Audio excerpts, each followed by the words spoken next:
This entire military is one cohesive, dedicated force.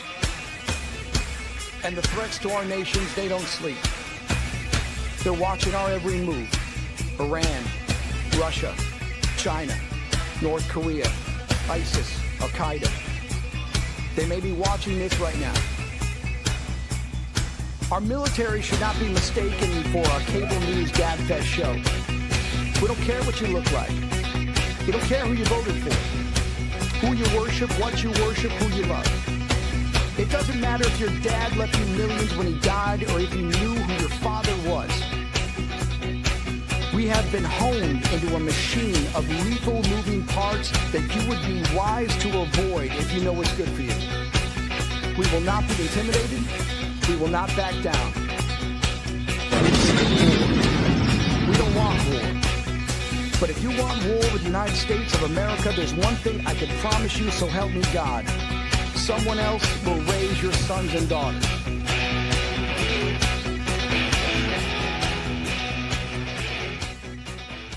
Opinions expressed in this program are those of the speakers and do not necessarily.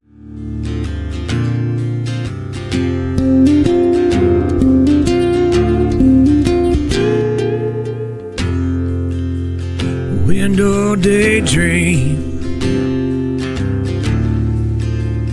numbs my mind. Turn on the lights. I'm still blind.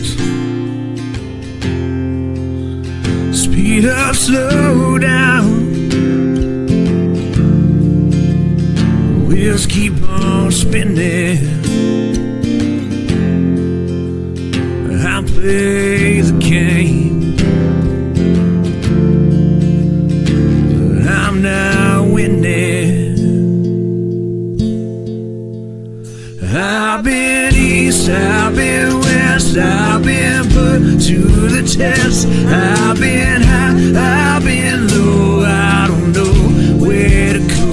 I've been lost, I've been found, I've been spinning around.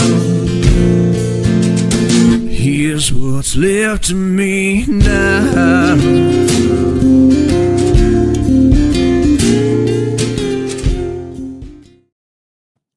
Hello, everybody, and welcome to Into the Weeds podcast here on Military Broadcast Radio. I'm Amber. And I'm Alora. And thank you so much for joining us tonight. We have a good show for you. It's actually something that is very important, and I hope that you share it out and just get curious about this, please. So actually, before we begin, it is Armed Forces Day. So happy Armed Forces Day to everybody, all of our men and women serving currently, active serving military. So thank you for your service. Thank you for everything that you're doing for our country. And we are very thankful. And then we also want to say thank you to Military Broadcast Radio because it is our 20th birthday at MBR. 20. That's crazy. Yes, I know. And thank you, Joel, for all you do and for helping us veterans get our voices out there and help us to have a purpose again. Ooh, 20 is only 2005. That's Yeah. I don't like that. I don't like that. My little brother turns 20 this month, so woohoo. I know. And we'll be going out of town. Are we going to be doing a show whenever we're gone? Or are we going to be... I'm not sure. We'll leave it sure. up to how we feel. To be determined. Next Saturday. Yeah, next Saturday we'll be out of state. Mm-hmm. So we'll see if we'll get anything put up then. And then the next Saturday... When do we come home? On the 30th? What day of the week is that? A Friday, I think. A Friday? Okay, I won't be here the next Saturday then because you're going to see Trisha Paytas, right? I'm going to go see Trisha Paytas. So, yeah. Anyway. I love Trisha Paytas. I love Trisha Paytas too. What in the world is going on down there? Oh, you're doing that. Yes, okay. I'm doing that. She's got the mouse on her hand, or on her hand. She has mouse in her hand on her leg. And so I just saw something like moving in front of our screen. And I was just trying to figure out what was going on. Anyway, context, my bad. Okay, so today we are diving into a deeply troubling case that raises serious questions about the official story, law enforcement integrity, and systematic accountability. We're going to be reviewing the case of Terron Evans Jr., a 26-year-old Black male who died under highly suspicious circumstances on January the 8th, 2021 in Potsdam, New York. Law enforcement has ruled his death a suicide via Wellbutrin overdose, but as we dig into the details of the case, it looks to kind of fall apart. So we've spoken with Terron's mother, Jennifer Baxtron, who has tirelessly advocated for transparency and justice in her son's case. And today we're going to watch the interview that we did with her and review the public records in her link tree and examine the inconsistencies laid out in her comprehensive case timeline and the PDF that I created with the help of Chat GPT. But it helped really map out everything. And I encourage everybody to go to the link tree and follow along with us as we're doing it and share that out. Yeah, absolutely. And I feel so bad I wasn't able to be here for the interview.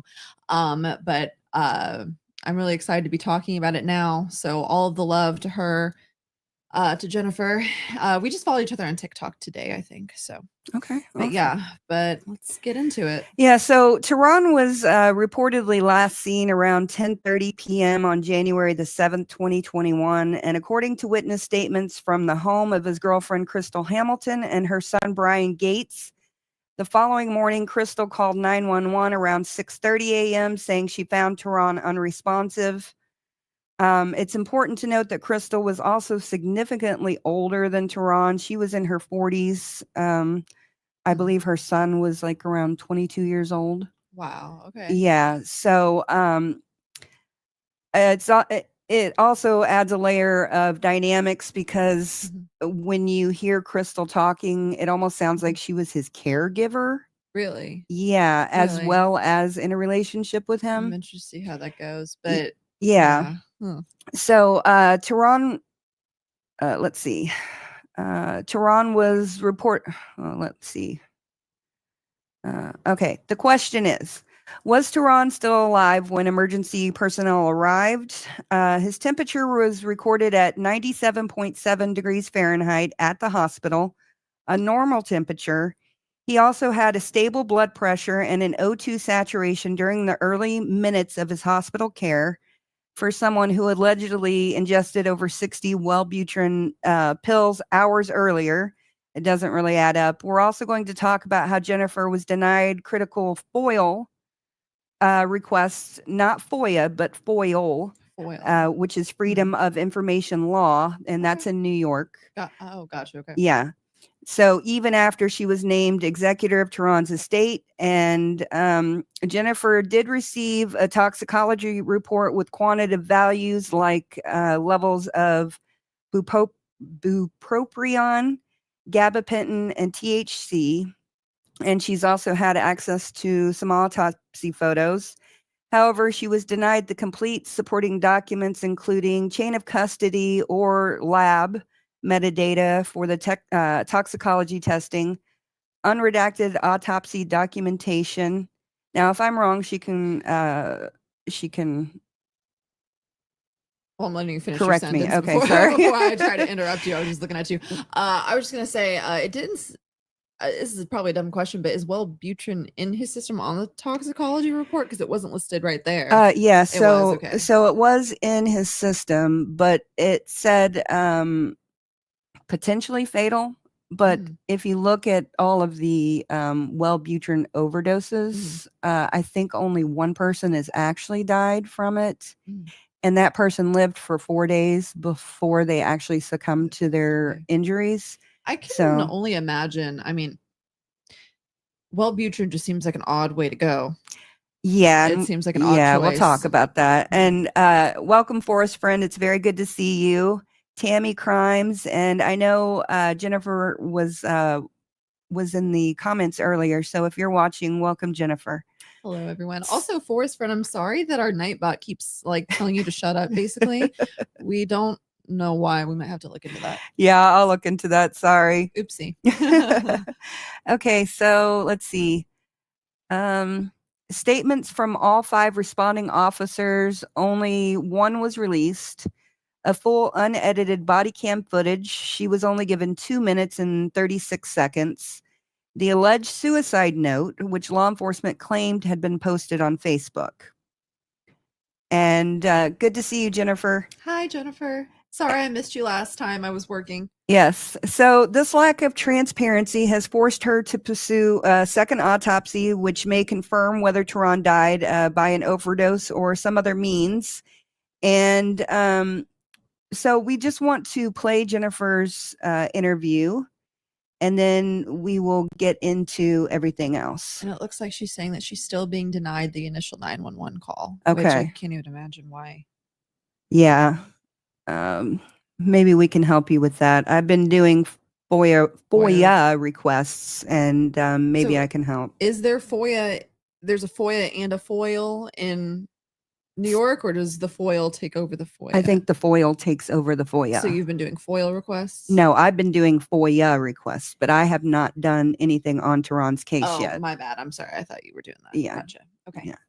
Okay. So, So I guess we'll just have to learn how to submit a FOIL request. okay. So we're going to watch this. And if anybody has any questions or anything like that, or if you have any questions, we can stop. Yeah, absolutely. Okay.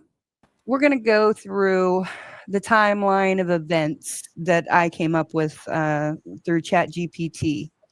So June 2020, Terron moves from Syracuse to Potsdam, New York to live with you.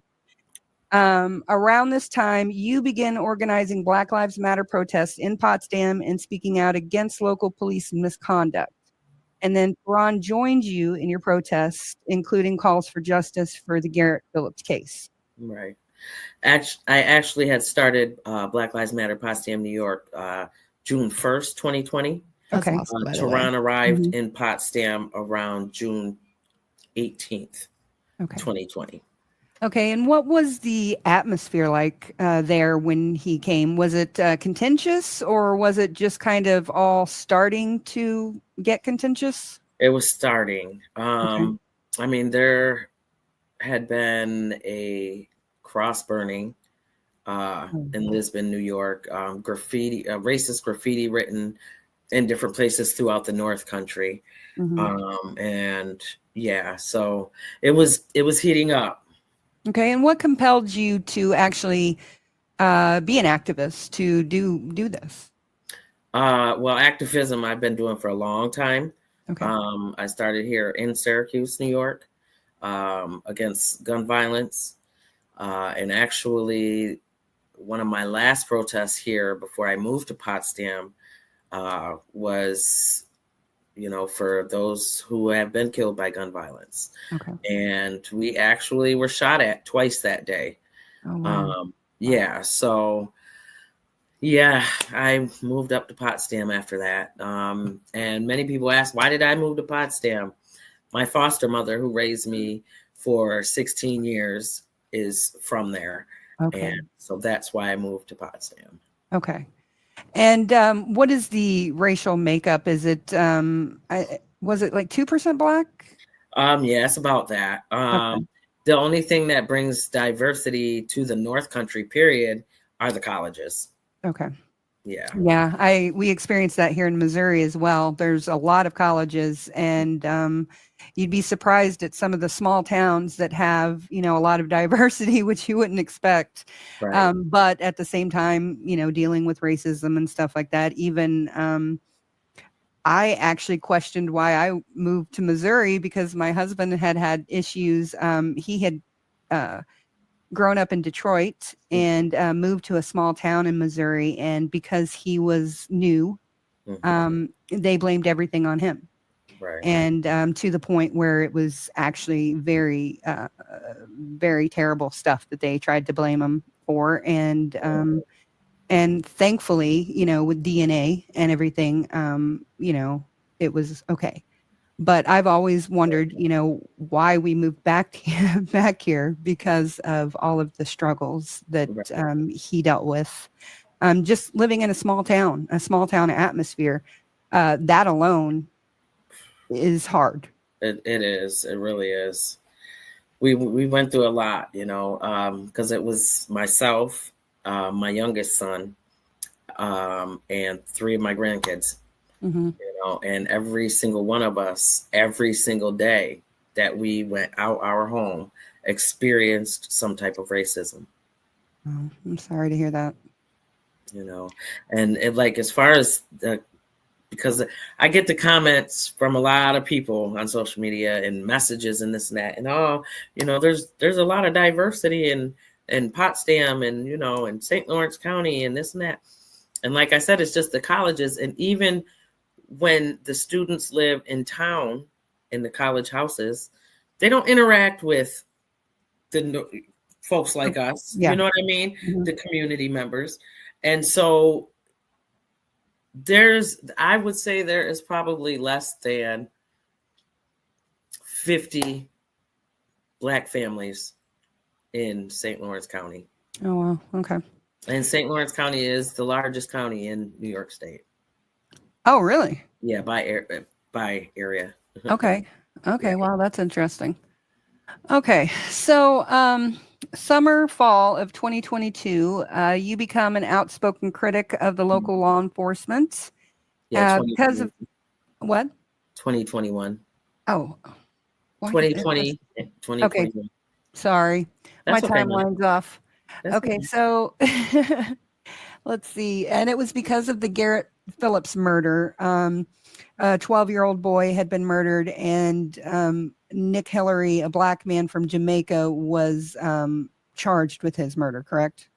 Right. So the reason that I started, okay, I'm sorry.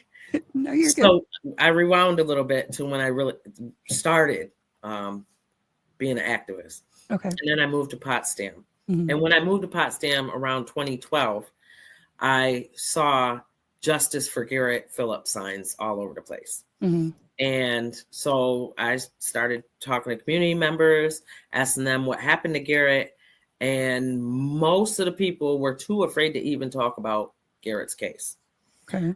So I knew, you know, this is really big. This has got to be something really, really big for these people to be scared like this. Mhm. So I educated myself, you know. There's a 2-part documentary called Who Killed Garrett Phillips, along with hundreds of other, you know, videos and different things on Garrett Phillips' case. Mhm.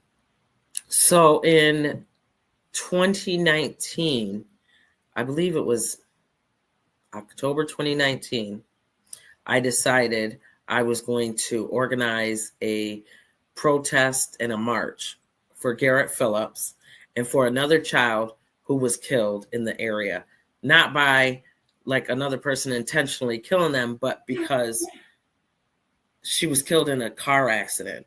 And it was because, you know, the trees were not cut down for the people to see the stop sign in that other direction and stuff. Okay. You know? So I was going to plan this event. I was planning this event, and I messaged through Facebook my contact person up there, which was Potsdam police officer Michael Ames, because I had lots of events prior to even October 2019. Mhm. You know, women's rights, you know, about the babies that were being taken from their families and put in cages, and, you know, bullying and school shootings and just so much stuff. So I messaged him October 19, 2019, and explained to him that I was going to have this event. Before I said anything about the event, I said, I know that you and people in your department are not going to be liking this, but I said, and I hope that nothing happens to me and my family, but I'm going to organize this, you know? Mhm. And so he messaged back, and because the protest was to be at the police station. So he messaged back and said to come in and meet with him and Police Chief Mark Murray to discuss the details of the event. Mhm. So when I got to the police station, Police Chief Mark Murray, again, was not in his office. So Ames and I sat in the lobby and talked. And when he told me that that is not how he wanted to spend his Saturday, that's when I knew he's covering something up. Yeah. This is bigger than I even thought it was before, I went in the office. Mhm. And he made clear to tell me that he believed Nick Hillary killed Garrett Phillips. And on my way out the door, he said, and I don't even like John Jones, which is the deputy sheriff who was supposedly a suspect in Garrett Phillips' murder. So after I left there, now that was October 2019. Mhm. Also in October 2019, I started a petition seeking truth and justice for Garrett Phillips. That was to go to the New York State Attorney General, to the FBI, to New York State Governor. Mhm. And so, but at that time, I wasn't like really, really, really on Garrett's case, Mhm. in the community. It was more online. Okay. So on Christmas Day 2019, mind you, the last time I talked to Officer Ames was when I told him about the protest. Mhm. So Christmas Day, he messaged me on Facebook and asked if me and the kids were home, and said that they had an overabundance of sweets in the office and were racking their brains on who to give it to. Red flags went up really quick. Yeah. And I was just like, yeah, we're home, but no, thank you. We have plenty. Okay. Wow. Just talking Mhm. about that gives me chills again. Mhm. So not only because of the racism that myself and my children faced, but Mhm. every Black person that I've spoken to in Potsdam has shared their experiences of racism Mhm. and the complaints to the police and the police not doing anything. Mhm. Okay. So after things happened with George Floyd and Breonna Taylor, I was just like, you know what, something has to happen here in this community, because the police are okay with the racism, and so much of the communities throughout St. Lawrence County, community members are okay with it. Mhm. So I started Black Lives Matter, Potsdam, New York. Everywhere. Right. In August, we'll go just a little before I started Black Lives Matter, Potsdam, New York. In August 2020, Governor Andrew Cuomo issued Executive Order 203 on police reform. So every police department throughout New York State had to come up with a plan on how they were going to reform themselves. Or if they didn't by April, I forgot the date, but April of 2021, I believe it was April, then they would not have received their funding. Okay. So when I started Black Lives Matter, I started talking about the Garrett Phillips case and how they treated Nick Hillary, Mhm. And they kept talking about, let's move forward. We can't move forward because you still have this unsolved case of this little boy. And at that time, Nick Hillary had a lawsuit going against certain people throughout St. Lawrence County in positions of power. So yeah, I immediately was calling them out about Nick Hillary and Garrett Phillips, and about how they treat Black people throughout the communities, It's just so much. It's a lot. Yeah. No. Now, when I saw in the notes that you were actually asked to be on a committee, or you were on the committee. Okay, tell us about that. So the Potsdam Police Reform Committee started in October 2020. Mm-hmm. I wasn't asked. Let me correct that. When the governor first put it out, I was asked if I would like to, be on that. If so, just respond. This is something they sent out to a whole bunch of people in the community. Okay. The day of the first meeting, the only other Black person on the Black Lives Matter Potsdam, New York team contacted me and asked, why aren't you on the list for the Potsdam Police Reform Committee? I said, I don't know. I'm supposed to be. Mm-hmm. And just minutes after that, the people from the news contacted me and asked, why am I not on the list? So I show up anyways. Yeah. They weren't too happy, but I showed up, and again, right from the beginning, I brought up Garrett Phillips' case, how they treated Nick Hillary, how they don't do anything when we take our complaints to the police about, the harassment we're going through, the physical things that my son and my grandchildren were going through, So yeah, I definitely was calling them out, I resigned from the Potsdam Police Reform Committee in December 2020. Okay. Because, and on the day that I resigned, we were on a Zoom, a lot, on Facebook. It was just out there for everybody to see.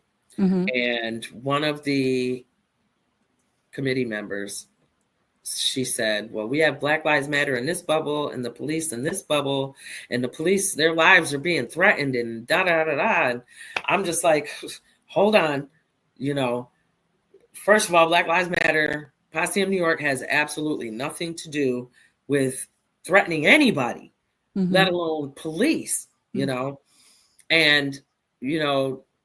Youngblood and I were the only two Black members on the committee. And we decided that it was best for us to resign for our own safety at that point. That was December 2020. On January 7th, 2021, I got an email from one of the committee members. And that email was to everybody on the committee, including Potsdam Police Chief Mark Murray. And the person sending the email was requesting that I lead the Potsdam Police Reform Committee. And she stated that anything less than that with the current leadership, she would also resign. Okay. And I responded back on that same morning, calling out Potsdam Police Chief Mark Murray and his racism and other things. And by that night of January 7th, 2021, the St. Lawrence County Sheriffs had a file opened on my son, Terron Evans Jr., who they never had in their custody, never had contact with him prior to his death on January 8th, 2021. So, yeah, I remember seeing that. So, and we'll get into that a little bit later when we actually get into all of the crime, the stuff that you found out later on. But okay, so let's see. In my notes, it says Terron spent January 7th, 2021, the evening.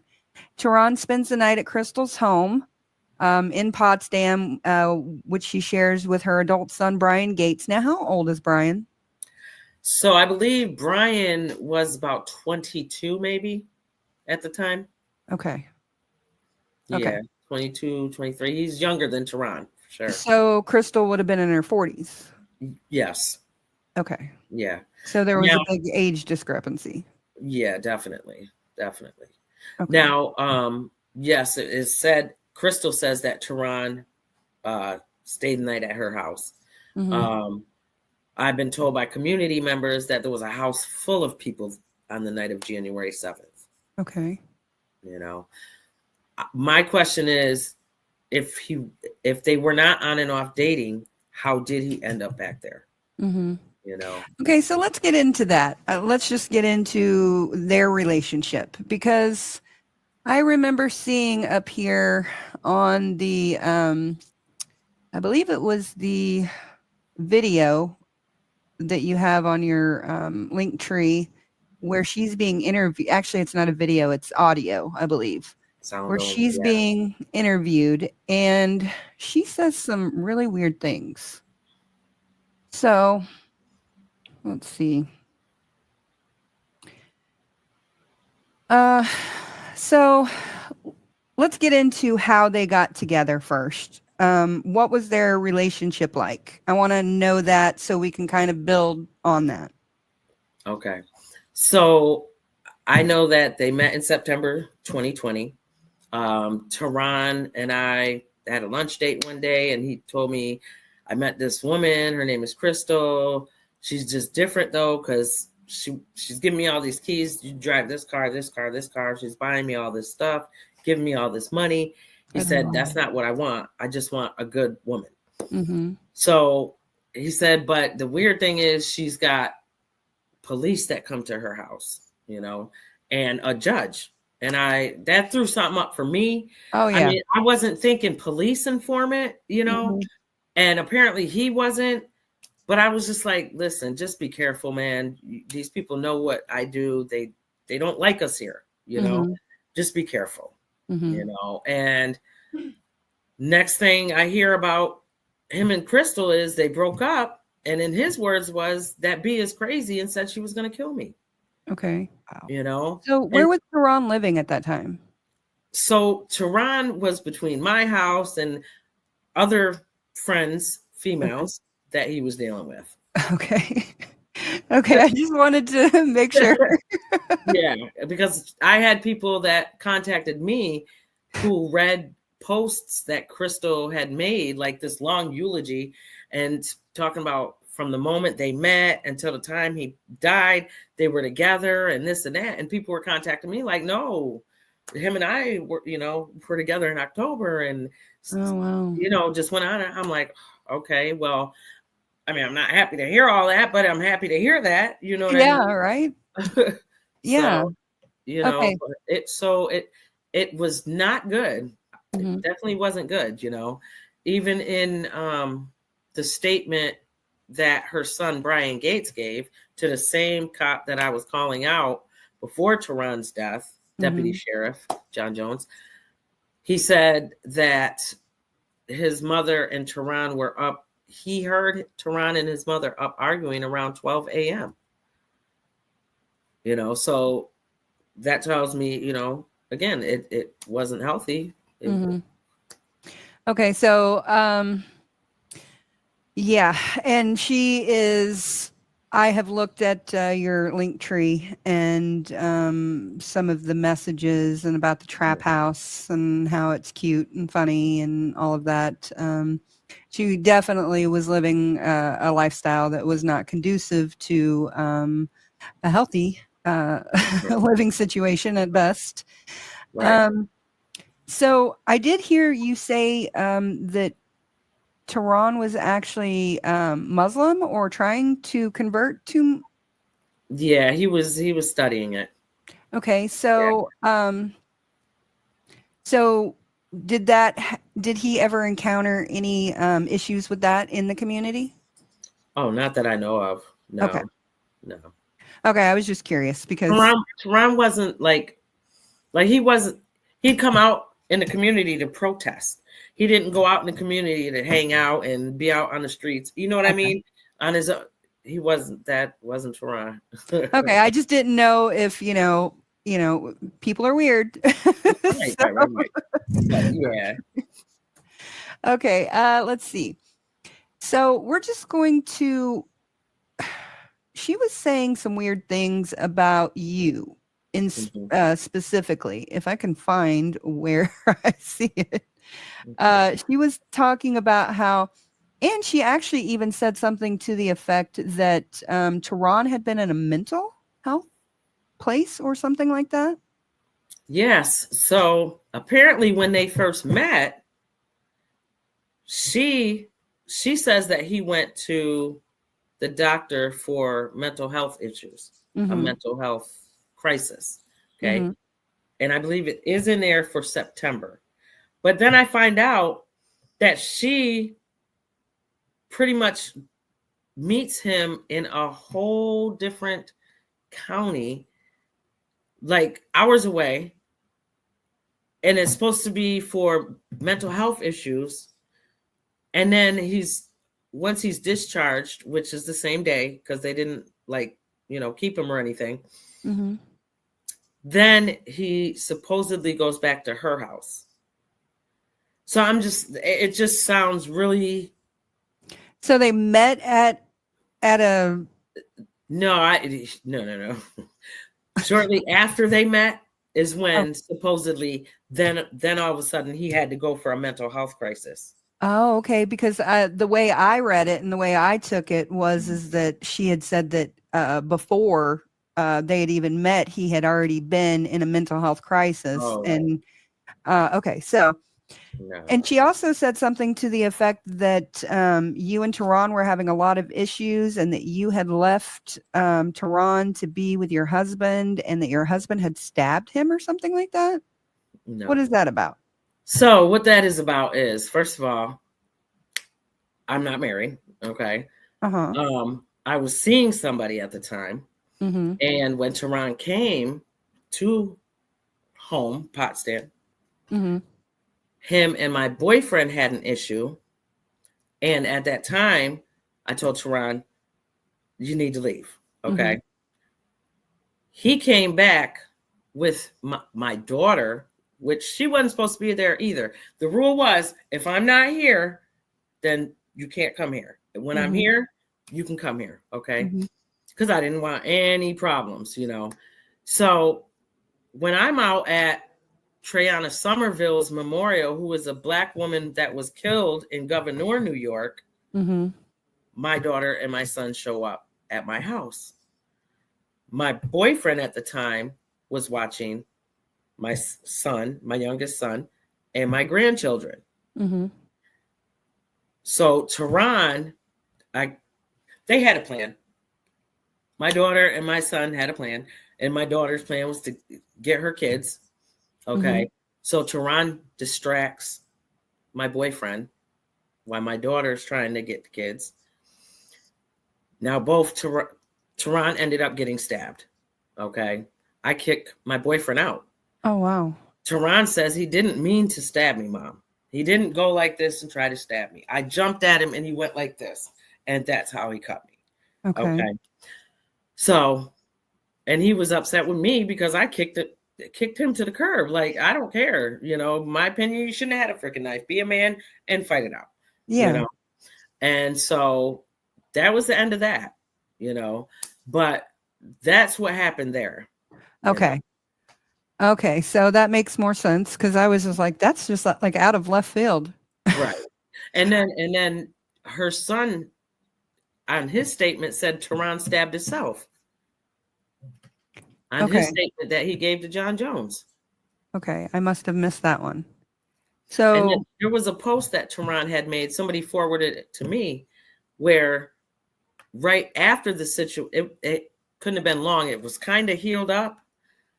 So Terron made a post and he said something like, some people are robbed of life, but it didn't happen to me. God wanted, I'm a keeper for God or something like that, And so I'm just like, okay, those words are not words of somebody who is like, I want to kill myself. You know what I'm saying?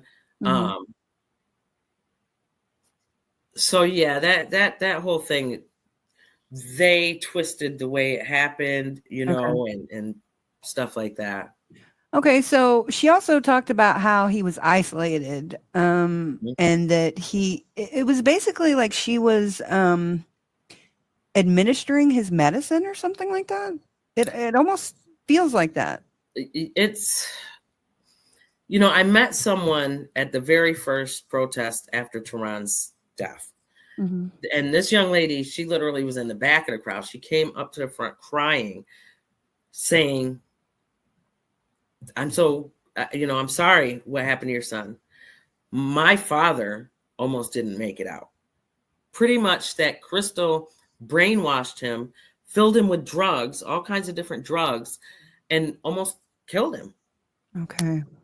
Oh, wow. You know, and she is, and I've heard so many stories, and it's sad because people who have known her all her life and told me stories were crying while they were telling me their experiences with her. Mm-hmm. You know, she's very manipulating, very controlling, Mm-hmm. very dangerous, Mm-hmm. so I can't even imagine,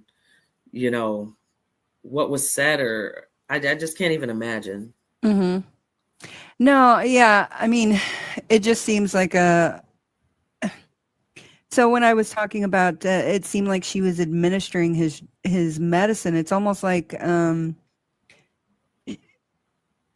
from everything that I saw, it seemed like she was like in control of his entire life.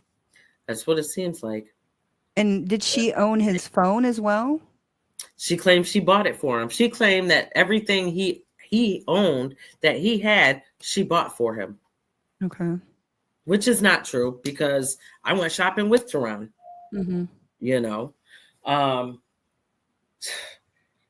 His phone, for instance, they, being the police nor the sheriffs, Mm-hmm. they didn't take his phone. They didn't take her phone. They didn't take Brian's phone. They didn't even look at the phones. Mm-hmm. Nothing. When I requested, Terron's belongings, the sheriffs, I requested it. She denied it. The sheriffs went, requested it, and no, I'm not giving anything. Mm-hmm. And they're just like, okay. Yeah. I've seen a lot. It did seem that that's that's investigated. and that's exactly the words people said. She's very, very controlling. Mm-hmm. Yeah, that's just that was something that I feel like since he was 26 and she was in her 40s, it was more like a mothering type situation or something like that, Mhm. or manipulation. Manipulate it. I feel like the only reason she got with him in the first place is because the police steered her that way. The police said, "This is what we're gonna do." Okay. And she went why with it. Why do you think that? I mean, is there anything that makes you say that? Is there anything? Okay. First of all, the fact that the fact that Garrett Phillips' case is still being covered up Mm-hmm. by the very people that I was calling out. Yeah. They retaliated against me. Mm-hmm. For the simple fact that I'm a Black woman, he's a Black man, Mm-hmm. in a mostly white community, calling out the racists in that community. Yeah. It's a hate crime. Mm-hmm. Crystal. So I don't know if you saw the post on September 16th, I think it was, where she made a post on Facebook that said something like, even if I didn't do it, they say I did. I probably did, though. Yeah. Oh my God. So the day before that post, a guy named Jerry Andrews Jr. made a Facebook post. And he said something like, if you think Potsdam is a racist place, then you shouldn't be here, and blah, blah, blah, blah, blah. Mm-hmm. Okay. Now, if Terron's murder was not because of racism, partly because of racism, then why did Crystal throw a private memorial at her home that she invited none of his friends or family to? Mm-hmm. But she invited Jerry Andrews Jr., the very person who had a problem with me and Terron protesting against racism in Potsdam. Wow. And on the memorial stand in her home was a poop emoji with big red lips and a gorilla. Oh my. Oh, wow. Okay. I think I remember seeing something about that. Yeah. Sorry. I've when we first got in touch with each other, I had really looked at the case, and then things have happened since then. So Right. I'm kind of refreshing myself. It's a lot. It's so much. Wow. I hate to hear that. I really hate to hear that. So Okay. it's retaliation and racism. Okay. So let's see. On it says what happened in the late night hours remains unclear, but official records later revealed a shockingly premature interview file timestamp. Can you talk about that? The timestamp of so he passed away, but the timestamp is actually 8 hours before he passed away. Yes. So after Terron's death, I knew something was wrong. I put FOIL requests in. The first thing I got was a body cam video from the scene from one of the 2 police officers that arrived first on scene. They were there almost an hour. And that body cam video was redacted down to 2 minutes and 36 seconds. Oh, wow. Yeah. So I kept putting in FOIL requests to get the rest of the stuff from the sheriffs. And they kept denying me things, just kept denying. So it wasn't until March 2023. Was it 23? I think, or 24. Jeez, it was quite a while after. They finally agreed to hand stuff over to me. But they didn't hand it to me. I had to go sit down with the county attorney for him to give it to me. And one of the things that he gave me was a USB. And on that was 2 sound-only interviews and a bunch of photos from all this from the sheriffs. So it took me, after I got back to Syracuse, it took me almost a month, to be honest with you, before I was like, okay, I'm ready to hear this, see whatever. Yeah. So I go to the library, I put the USB in there, and that's when I realized, okay, this is just sound only interview. Like, what? So I listened to it and I click out of it and I'm sitting back just absorbing what I just listened to. And I look at the screen and that sound only interview is in a file dated January 7, 2021, 10:41 p.m. And that's like 8 hours before the 911 call even went in.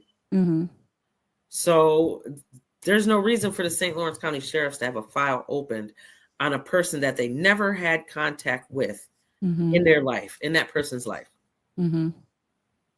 Yep, very suspicious. Yeah, definitely. Okay.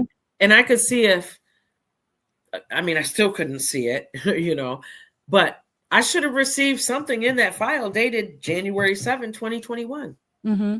I didn't. All I received was the sound only interview dated verbally dated by St. Lawrence County Sheriff McCarger as January 8, 2021. But the metadata says otherwise. Right. Okay. And no one's been able to ever give you No, the sheriffs won't talk to me at all. And when the St. Lawrence County attorney did answer my email, he said that they told him that they had no contact with him. And that was it. Like, they couldn't give me a reason as to why they would have a file open on my son prior to his death. Yeah, and metadata doesn't lie, as far as I know. So, yeah, it's very suspicious. Okay, so on January the 8th, 2021, at 6:49 a.m., a 911 call is placed from Crystal's residence reporting that Terron is unresponsive and unconscious. Right. According to the dispatcher logs, as later summarized by you, within minutes, Crystal was heard screaming, "He is dead," and mentioned finding pill bottles near him. She claimed Terron must have overdosed on Wellbutrin, an antidepressant, by taking an entire prescription. Crystal said she awoke to find Terron looking weird or not breathing, and that two pill bottles were empty beside him. But I also remember her saying something about a makeup bag as well. Yeah, so she gave different stories, and so the one with the makeup bag, she said that she had got up, went in the kitchen to make coffee, returned to the bedroom to get her makeup bag to go to the bathroom and get ready. Mm-hmm. But as she went back in to get her makeup bag, that's when she realized something was wrong with Terron. Mm-hmm. But if you look at the body cam, most people haven't looked at things like I've looked at things, Mm-hmm. you know, over the past 4 years. But you can see when Lavoy walks in and goes past the bathroom, you can see the makeup bag in the bathroom on the counter. Oh, wow. You know, so it's like, come on, you know. Yeah. So, and then the thing too about the pills, okay, so one bottle was supposed to be hers and one bottle was supposed to be his. Now, a doctor that she knew apparently is the same doctor that prescribed her and Terron's medication On the same day, right? I think it was in less than a week of each other. Oh, okay. Yeah. So yeah, and then I don't know if it's normal procedure or not, but this doctor had met Terron one time to establish care. He prescribed him that medication, and then he was with the coroner the day Terron died. He was attending physician. Really? Yeah. Oh, that doesn't sound good. Yeah, that's not cool. Okay, so by 6:56 a.m., two Potsdam Village police officers, Jared Lavoy and Officer Dakota Stevenson, arrive at the scene, Crystal's home, and Terron was found lying in bed on his back and diagonally across the bed. His eyes and mouth were reportedly open, and his body was still warm to the touch. Crystal was on the bed attempting chest compressions, though observers noted that she was 2 feet away and performing CPR effectively through a blanket and a pillow on top of Terron, correct? She claims she was given chest compressions, but it doesn't look like she was at all. His body definitely looks like it was moved to the bed. She wasn't on the bed. She was on the side of the bed, leaning over, but in between her and Terron was a pillow. I believe that's what she took Terron's life. She took him out with that pillow. You know, I think whatever they did to him the night before didn't go as they planned, and she finished the job the morning of January 8th, 2021. Okay, so now they did try to do CPR, and Officer Lavoy did not remove Terron off of the bed to a hard surface. Right. It shows that he didn't really check for a pulse. He lifted up Terron's arm sleeve by the sleeve and then dropped, and then began performing chest compressions on the mattress, but he didn't do any breath compressions, correct? Right. Or breath. And then he also, there was a flashlight underneath his hand on top of Terron's chest. Yeah, it looks like it's either the phone or the flashlight. It's a light, some sort of light that it's either from a phone or a flashlight that he had in his hand. But you can tell, like, when he's doing, because it's kind of shining on his face. So okay. Now I remember seeing some of that footage. Is that on? It's in my link tree. Okay, it is on your link tree. Okay. Yeah. For some reason, I must have missed that one thing. Yeah, it says Jared Lavoy's body cam. In the chat. Okay, maybe I did see it. Okay, never mind. That's okay. But out of Sorry. 5, that's okay. But out of 5 responding officers, that's the only body cam video I got from the scene. Everybody else says they didn't have body cam. Okay. Now they also gave him Narcan. They gave him like 5 doses of Narcan plus an EpiPen of some sort, or epinephrine. I think it's epinephrine. Yeah, an EpiPen, basically. So, and from what I read, it sounds like Terron was he actually dead when he got to the hospital?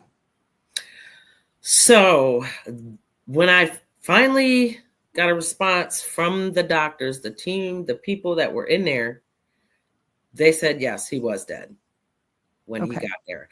So I said, okay, so then why do you put that he died at the hospital, time of death 7:55?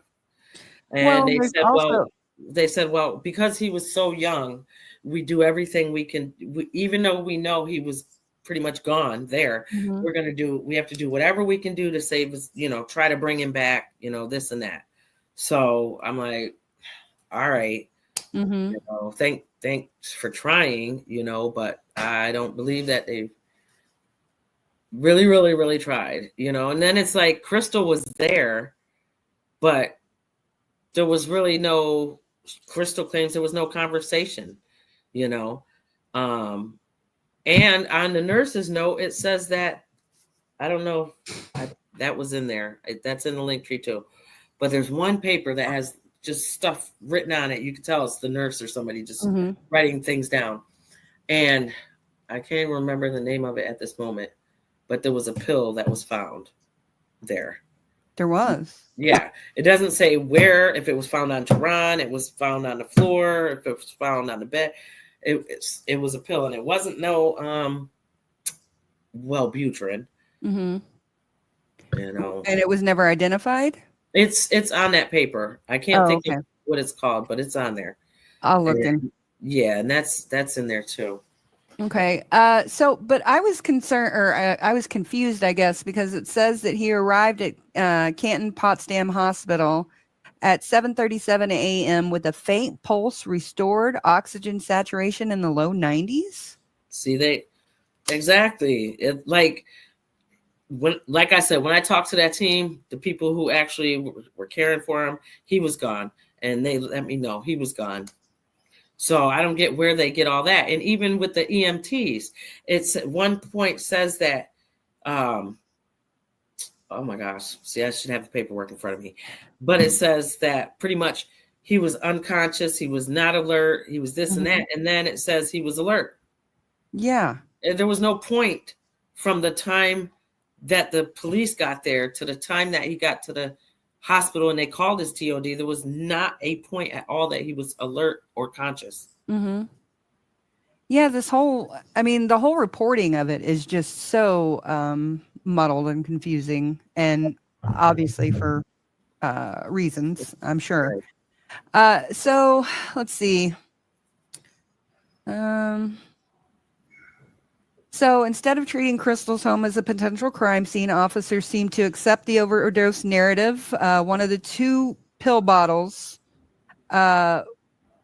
was taken to Potsdam PD at the house, or from the house, at around 7:50. However, Crystal herself retained at least one bottle, only handing it over later. At about 8:10 a.m., Crystal arrived at the hospital and gave an empty bottle of Wellbutrin to the sheriff's deputy. Then around 8:30 a.m., she went to the Potsdam police station and turned in Terron's own bottle, also reported empty. So they didn't do any collection at the scene, no evidence collection at all. No. All they did was the sheriffs took pictures. Okay. So when my father committed suicide, as I told you earlier, my husband took myself and my children out of the home before we actually found out what happened. My 4-year-old son found my dad, and it was a gunshot. So it was bad. But the police were so intrigued that my husband took us out of the home that they immediately they picked us up from Denny's, my children and I, and took us to the police station and interrogated us.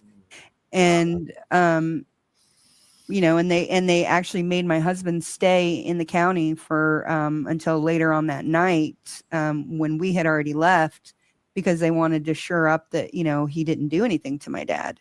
Right. So and then we were immediately given the autopsy reports, the photos, everything. I didn't even ask for them. I didn't request them or anything. We were just given them. Wow. And so I hate the fact that It's also in Florida where that broken when suicide or supposed suicides or suspected suicides happen, that they don't collect evidence. They don't with their information. do all these things because people are going to wonder, and they're always going to have that hole inside them, not knowing. Right. And if we could be proactive and help people out, it would be so much better. And I'm just so sorry that they didn't do that for you. Thank you. They definitely did not secure the scene, because you can tell that things have been moved from the time that the police came and the time that the sheriffs came. For instance, there's a shelf above her vanity, and there's a Q-tip box up there. When the police are there, it's straight. When the sheriff's in the photo, it's hanging halfway off the shelf. In the body cam video, the little stand next to the bed, there's nothing in front of the bed. But in the sheriff's photos, now Terron's slippers are in front of the bed. The laptop is in front of the bed.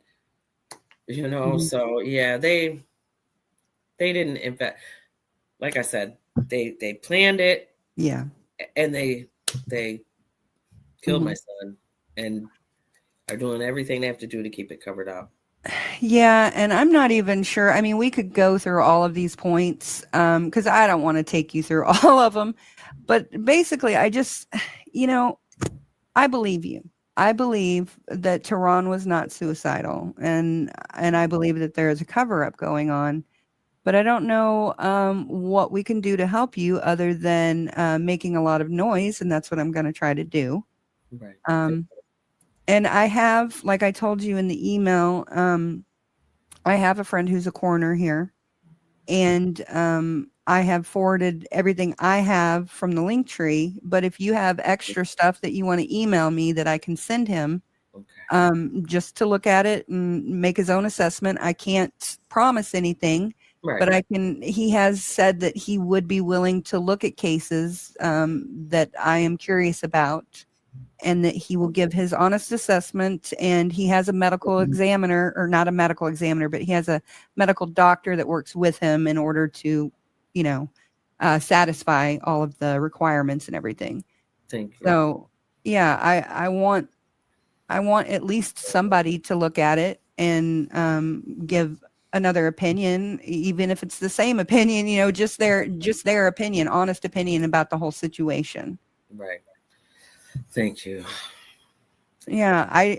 What else can we do? I mean, I know this all has to do, with police corruption, basically, at the end of the day, because it started with Garrett Phillips and Nick Hillary. Right. And extended to you and your family because of your passion to see justice and to see reform. And Right. so what can we do to help you? So this here, giving me the opportunity to be on here and share Terron's story. Sharing the link tree, because that's where the information is at. And that gives everybody that looks at it the opportunity to come up with what they think, what they believe, and what's obvious. Noise, like you said, making noise is the biggest thing we can do. And that's whether it's emailing, calling, literally writing, showing up at protests. Those are the things that we can do. Physical presence is very, very important at these protests and marches, because the community does not show up there. There may be about 5 people, if that, and these police are laughing at us. Yeah. The sheriff who investigated Terron's death when I was protesting outside the St. Lawrence County District Attorney's Office, he approached us. And when I confronted him about Terron's death, he said he wasn't aware of the case. Oh, wow. So like, they really are, first of all, I'm a Black woman. They stole my Black son, and they don't want to hear my voice. So it's important that white people especially show up, speak up, make those calls, those emails, write those letters, and to continuously share Terron's story on all platforms, you know, even writing the news outlets up throughout New York State. You know, that's something I've been doing too, is not only just emailing and calling and writing the news stations just in general, but every person that I can think of or ever see on any platform that has ever reported on Garrett Phillips' case, I contact them and let them know about Terron and how it connects to Garrett Phillips. Okay. You know, so that, Have because you- it does all connect. Have you reached out to Ken Maines? He did a video on Garrett Phillips. I don't think I've heard that name. Is Ken he on Maines- YouTube? Yeah, Ken Maines from Unsolved No More. He's a Oh, cold yeah. case detective. Yeah, I've heard that one. Yeah, he's actually he did a video for me on a cold case from my hometown, a girl that passed away. So, Okay. so he's a good resource. Just reach out to him. You know, it's Can you just email me his name and stuff? yeah. Yeah, I Okay. definitely will. So is there anything that you want to communicate to us other than, you know, getting out there and doing things? Is there anything you want to kind of tie up and tell us about this whole thing? Well, Terron Evans Jr., Garrett Phillips, Nick Hillary all deserve justice. Mhm. The system has to change. It's not broken. It is doing exactly what it was created to do.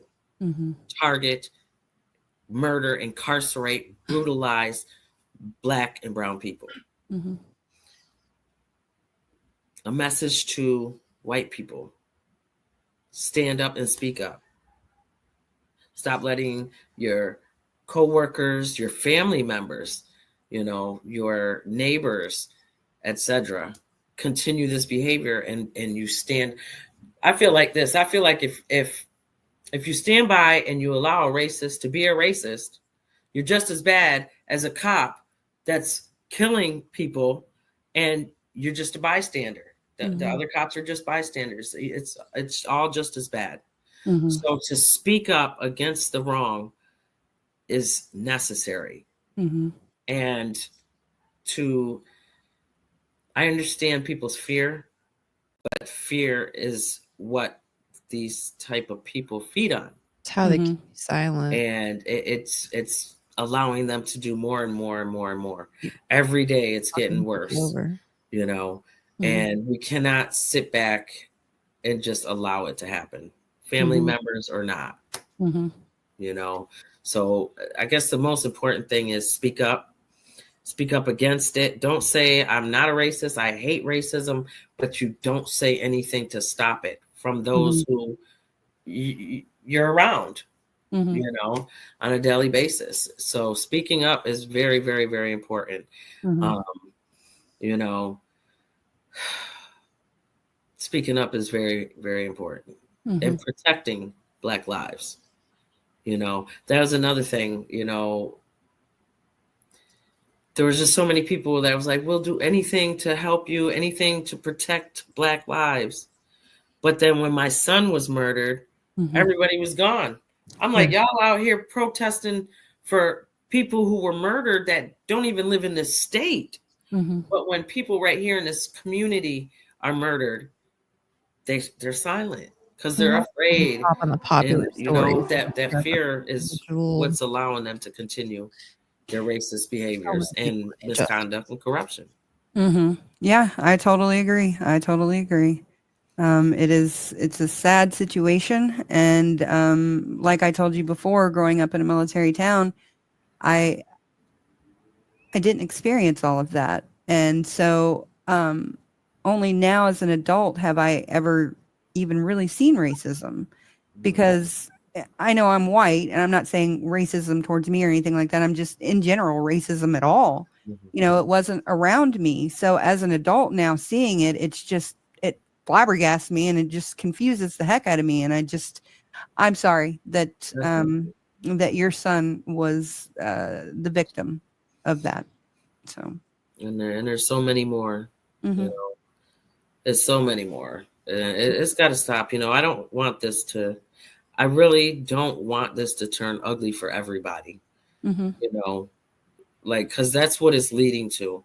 Like, we're tired, you know, we are really tired, and people are really going to start feeling what their ancestors and their parents, because a lot of them are still here, you know, have done and continue to do. And their children and their grandchildren and so on and so forth are going to be the ones to pay the price. Yeah. You know, it would be nice if we could do this peacefully. Yeah, it would be great. And if we could actually remember that we're all human beings and that we all deserve a little love, grace, and just humanity, Right. you know? Just live, you know, peacefully. Like, it's crazy. But we're going to be all right. We're not going to be silent, you know, till my last breath. I will speak up for my son and for others. Mm-hmm. You know, it's about truth, accountability, and justice. Mm-hmm. I don't want, you know, to sue. I don't want money. I want accountability and justice. Answers. You Yeah, know? and answers. Yeah. And that's the other problem is people, and I'm not saying anything bad about anybody who's lost a loved one to police, you know, or corrections officers, but when they're just accepting the money, these people are just continuing to do what they do. Mm-hmm. You know, it has to be where they are held They throw enough accountable money and at things, they they'll go just to go away. prison. Mm-hmm. Yeah, there's a situation. I went to a prison reform lobby day here at the Capitol in Missouri, and I encountered a woman who was incarcerated at a women's prison here, and she was raped by a corrections officer and a counselor, and they ended up just basically shoving him off and paying his pension and not holding him accountable. Right. Yeah. And then the state of Missouri paid her $20 million to keep quiet, basically, and didn't even put it on the books. They had to like rearrange the books and everything so that the taxpayers wouldn't realize what was going on.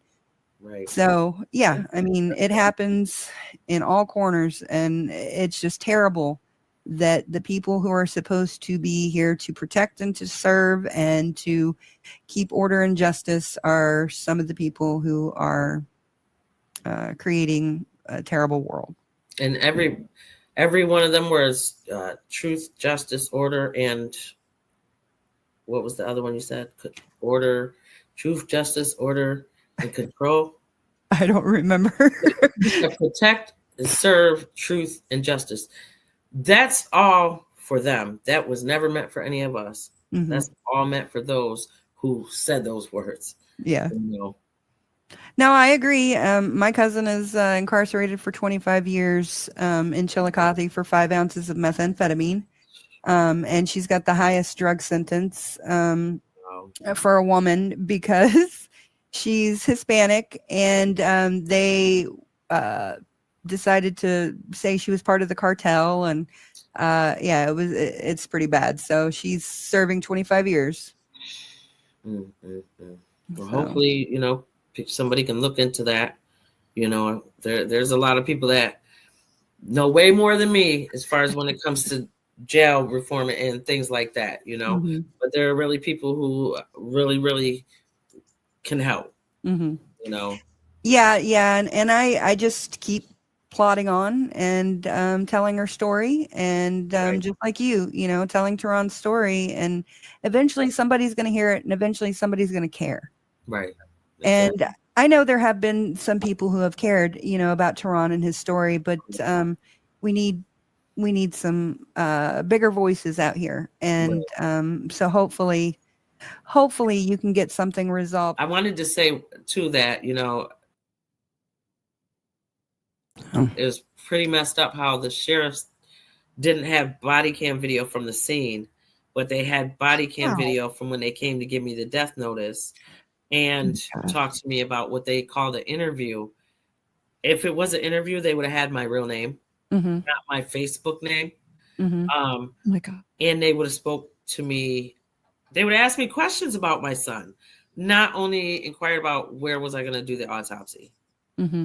And I don't know if you heard in that first sound only interview where Crystal asks, "Are they going to do an autopsy?" Mm-hmm. Like, Yeah, why and- do you think about that? How would that matter? Yeah, and just the fact that she was so controlling and so Manipulating. manipulating. I've seen women like her, and it doesn't end well. Crazy. Okay, so that was my interview with Jennifer and Terron's mom. And so, what do you think, Laura? I think a lot of things. First of all, my heart goes out to you, Jennifer. Mm-hmm. I'm glad I was in small screen because there was a couple times where I kind of started tearing up a little Me bit. too. No, it's really powerful hearing you tell your son's story. And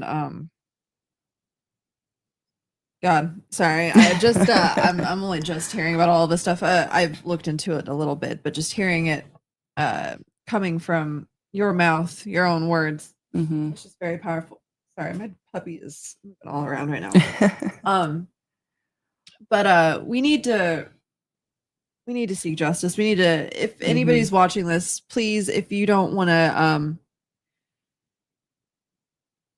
share this video and share the link tree and just try and get the story out there. Yeah, right now is the time to stand up for what is right, to go to protests. I try to go to protests anytime that I can. I've been going to a lot of them. I even left work, went on lunch, and went on a protest a few weeks ago. We need to just get out there and actually make your voice heard. Make sure people don't forget, and that people like Terron don't die in vain. It does not sound like a suicide to me, and it's something that absolutely needs to be investigated. And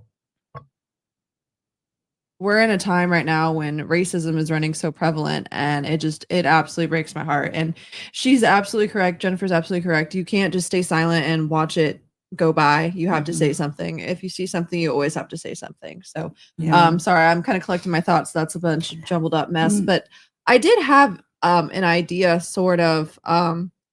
So we're going to be going to CrimeCon in a few months, and right before we started the show, we were just talking about different things we could do, whether it be like set wise in our booth or just things.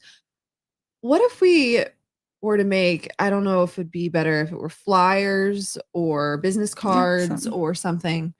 We could make a few different ones and find certain cases like Terron's, and maybe have a little QR code that they can scan that might take people to the link tree, Jennifer's link tree. And same thing for other cases and stuff like that. Maybe like brief little descriptions so that we can just hand them out and try and get them to as many people as we possibly can. Because CrimeCon, I mean, it's not the tickets aren't cheap. People that are there are people that genuinely care. People who genuinely want to spread the word for things. So I think that's something that we might have to do. We're going to the one in Denver, Lisa. Oh, are there multiple ones? She said they do a couple. I know they do one in the UK. I didn't know there were multiple in the US, but yeah, we'll be there in Denver in September. But yeah, I was just thinking, I think that's something we should definitely do. We should make some business cards or flyers or posters or something like that. And just try and get his story out there. Because like I said, those are people that care, that want to help. So and Lord knows who you're going to run into there, you know what I mean? So we're going to definitely do everything that we possibly can to try and keep his story alive. And much credit to you for not giving up and not letting anybody bully you into submission. Yeah. And in the interest of full disclosure, let me take this off here. Because this is military broadcast radio and we serve veterans and first responders, I asked my husband for some guidance because I felt like I needed to reach out to Nick Hillary, who was, he's a veteran, And then I also felt like I needed to reach out to John Jones, Detective John Jones, or Sheriff's Deputy John Jones. So I did send emails to both of them. I have not heard any response, but to be fair, I only sent them out today because I struggled with whether I was going to do that or not. But he said that it was a wise choice to just get everybody's story if they want to tell it to us. And hopefully, at least Nick would like to come on here to advocate for Garrett and to tell his story about his experience and how his case involves Terron, if he thinks it does or not. So I don't know. We'll see.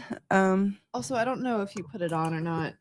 Oh, sorry, I'm not trying to reach into your lap, but I just saw that to anybody who might be watching, you might have already put it, but I just want to say it just to anyone who might be listening rather than actually looking at the screen. But Jennifer, Terron's mom, posted in the chat saying that she will be protesting at the Potsdam Police Department on June 1st, 2025 at 1 p.m. Protest march and candlelight vigil. So anybody that is listening, that is watching, that is able to attend or get the word out for that, it is so important that we actually show up and show out for people. Yep. Now more than ever. I don't need to get into that, but Yeah. Now it matters. So so there were a couple of points I wanted to just kind of go over. So Terron's condition when he arrived at the hospital. So his time of arrival at the ER was 7:37 a.m. And his status, he had a faint pulse, was restored, and oxygen saturation was in the low 90s. His temperature was 97 degrees Fahrenheit, normal to slightly low, indicating the body had not cooled post-mortem. Heart rhythm, hospital staff reported extreme tachycardia, meaning his heart was beating rapidly, a sign of distress, but not clinical death. Body condition, his body was described as warm with no rigor mortis present yet, which is inconsistent with someone who had been dead for hours. So this suggests that Terron was not dead for a long period prior to the EMS arrival, and that he may have been in a state of medical crisis rather than a completed overdose death. Medical efforts to resuscitate him continued for nearly 20 minutes after hospital arrival before he was pronounced dead at 7:55 a.m. So why does this matter? This undermines the police officer's initial assumption that he was already gone. Officer Lavoie performed CPR on a soft bed, failed to move Terron to a hard surface until EMTs arrived, and administered Narcan despite Wellbutrin not being an opioid. The fact that Terron had a restored pulse, visible oxygen saturation, and no rigor mortis at the hospital contradicts the narrative that he had died long before help arrived. It also strengthens the argument that immediate proper CPR and medical response could have changed the outcome. Maybe. So this is one key discrepancy that supports Jennifer's call for a reinvestigation. So just wanted you guys to hear that. Hey, Misbehaving. Just the fact that they won't even hear you out is enough to tell me that they're doing something shady in the very, very least. Very, very least. Yeah, and so I did always be willing to at least engage in conversation with a victim's family, even if you feel like their requests are silly or unreasonable or whatever they may say. Right. You can't just. Sorry. No, I totally agree. That just pisses me off. Okay, so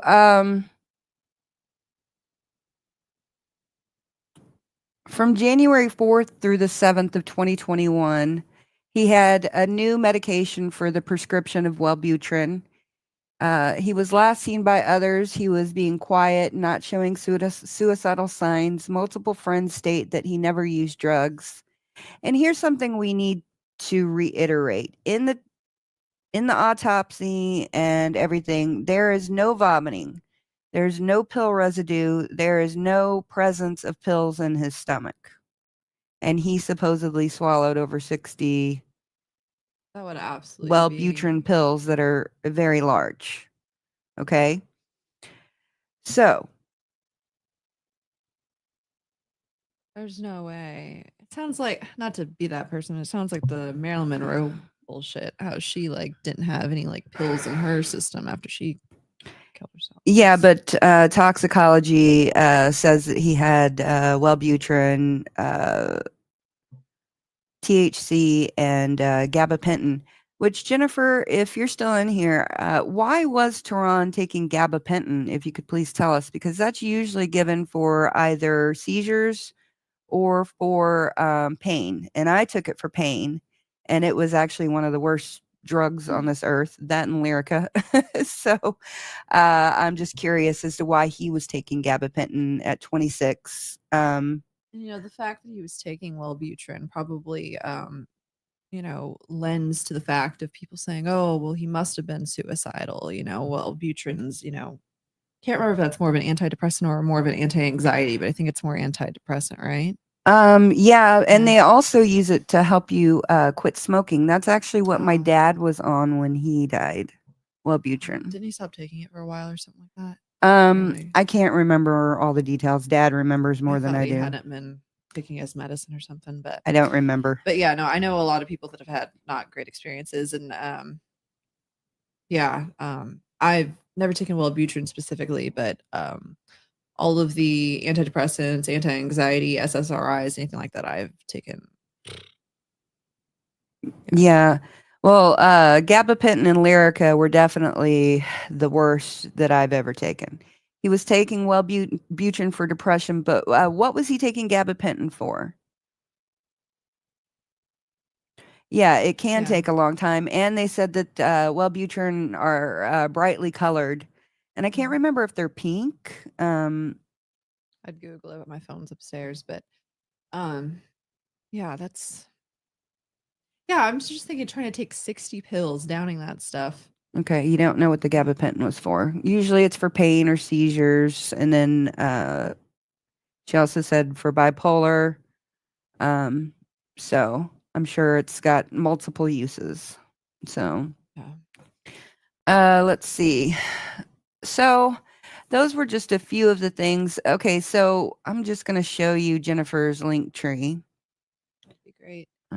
We posted it in the chat to anybody who's here right now watching it live. But you said that it's going to be posted in the description to anybody it is. It already is. Okay. It should to anybody who's watching us on replay, please check this out. This is probably going to be your best frame of reference for anything and everything related to Terron's case.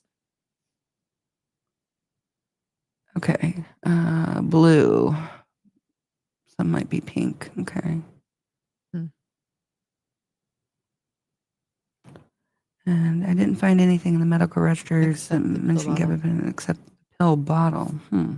Oh, so maybe it was just there in the toxicology. It wasn't in the It wasn't in the toxicology. I thought I saw that in there. Okay, so she's got. I believe this is actually a YouTube video, and so she's got all the links of where she's gone online and talked about it. We've got Murder is Not Suicide, Justice for Terron Jr. or Potsdam, New York. I believe that's her Facebook. Then there is a Spotify episode, Justice for Terron Evans. There's a petition for Terron Evans Jr. case to be investigated by the New York State Attorney General. There's a rally starter petition for Terron. There's a GoFundMe for investigators and counsel for Terron. Justice for Terron, Garrett Phillips, and Trayana Somerville, St. Louis, or St. Lawrence County.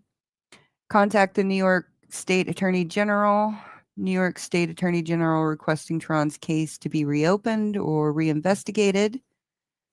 Contact the St. Lawrence District Attorney demanding he refer Terron Evans Jr.'s case to the New York State Attorney General to be reopened and reinvestigated.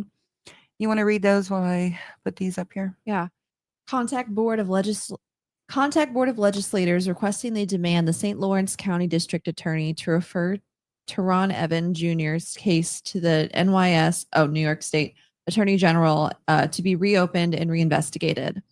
Contact New York State Governor requesting Terron's case be referred to Attorney General and be reopened and reinvestigated. Contact Attorney General requesting she reopen and reinvestigate Terron's case. Contact Sheriff's Office demanding they release all materials pertaining to the case of Terron Evans Jr. in the file dated and timed 1/7/21, 10:41 p.m. Demand that Sheriff Engel investigate the death of Terron Evans Jr. and contact the St. Lawrence County Attorney demanding he release a 911 call. Any more? Oop. Dang, you really showed out with all of the links, Jennifer. This I is know. Great. This is really great.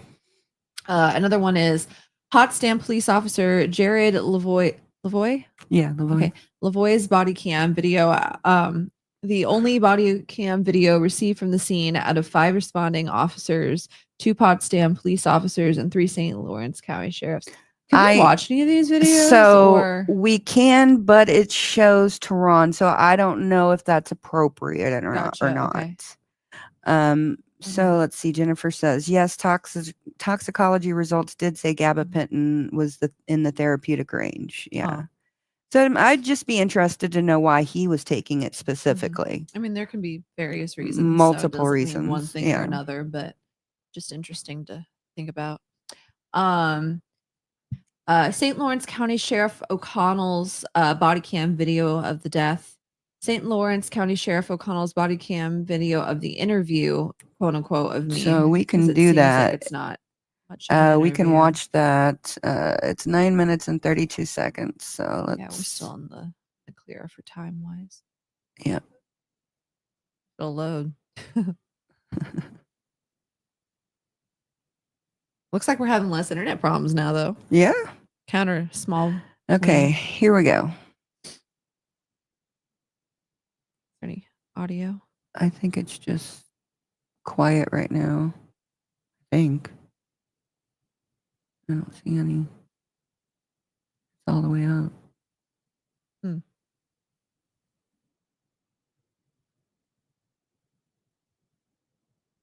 I think it's muted in some way. We just don't know. I don't think so. It probably. There we go. There you go.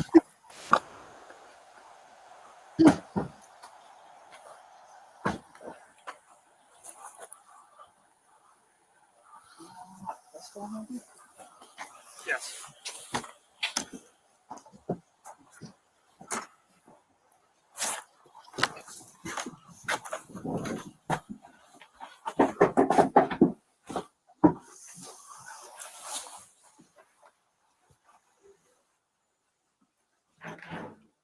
Hello, Detective Sergeant Cringy with the Sheriff's Office. Is Jen here? Yeah. May I come in, or would you like to come out, or? Detective Sergeant Cringy, Deputy O'Connell, you met this morning. I don't know if you met Deputy McCarter or Detective McCarter yet or not. No. Come here, shut the door, please. Very sorry for your loss. We've talked to the county public health. I've talked to the county administrator. We can have an autopsy scheduled for 1 with Dr. Livingstone. He's the pathologist out of Jefferson County.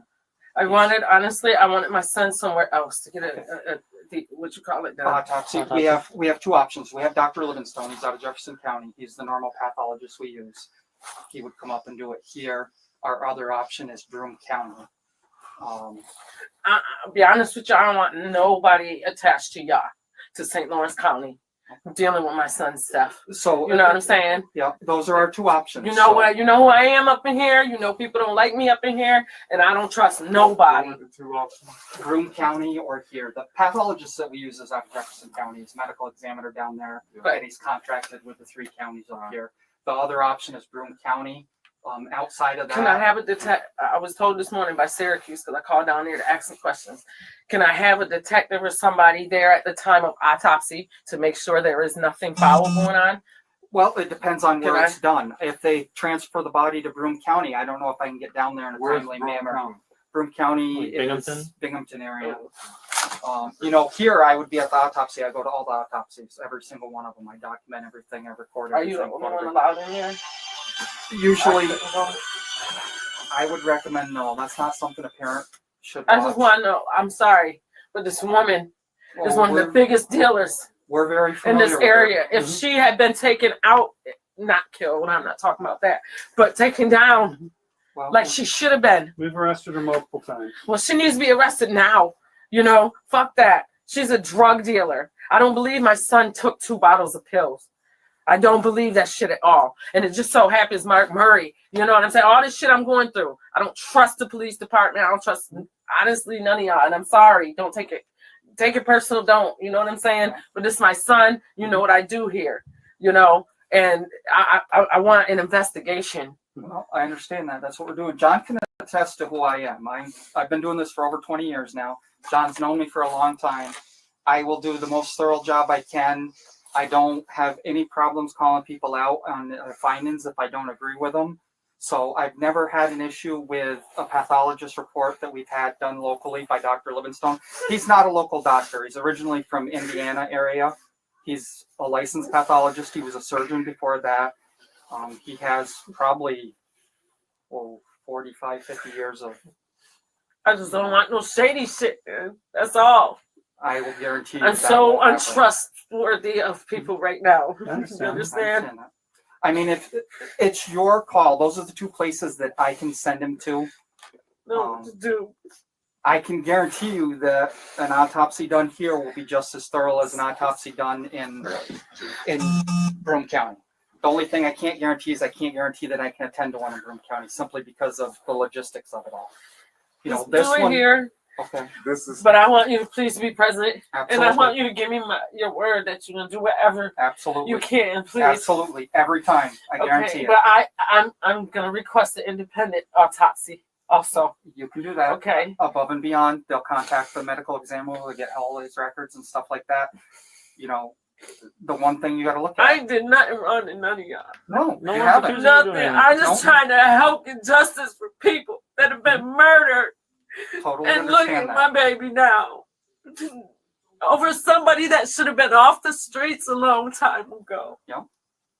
We don't disagree with that fact. Unfortunately, there's stuff that we have no control over, and it's above us and the courts and stuff like that, even at the governor's level with bail reform.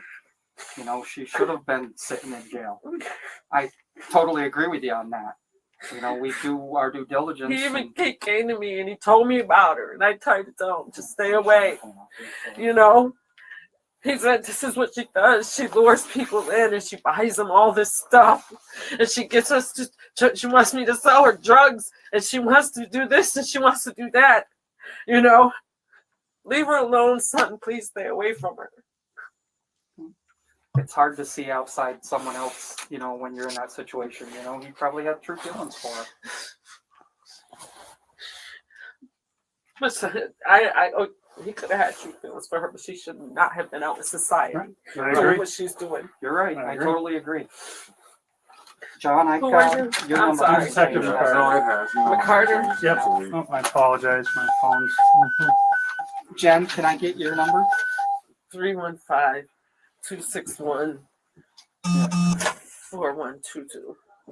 And I'm trying to get my cell phone back on now. Okay. Yeah, I think I got it, John. Hopefully that's not your number now, Jennifer.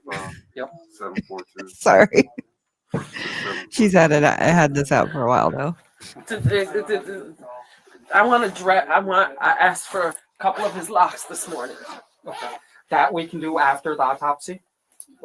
Do you have any preference for funeral home or anything like that? I'm taking him to Syracuse. Okay. All right. That's home. All right. So once we're done with the autopsy, did you meet Coroner Wood this morning?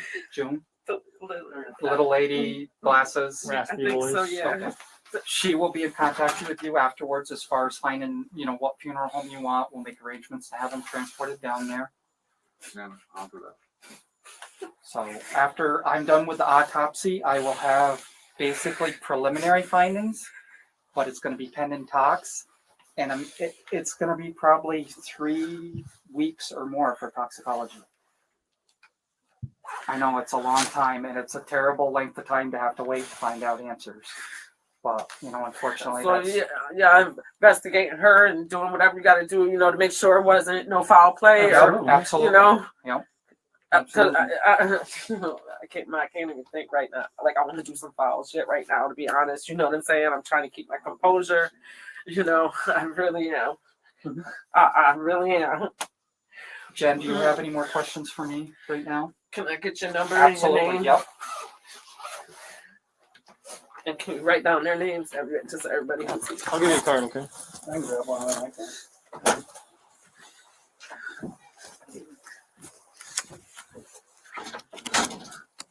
Yo, this girl. Y'all gotta do something about her, like, for real. Seriously. Okay, this is me. That written number is my direct line at the office. Even if you lose this card, if you call the sheriff's office and ask for me, John knows me well enough that he'll remember my name, and they'll get in touch with me. If I'm not there, leave me a message, and I'll get back to you as soon as I can. I will call you after the autopsy today, or call John. He doesn't. Yeah, he doesn't have cards, but we'll write it on that, okay? Yeah. I'll call John or you after the autopsy and let you know if Doc has any preliminary findings. Okay.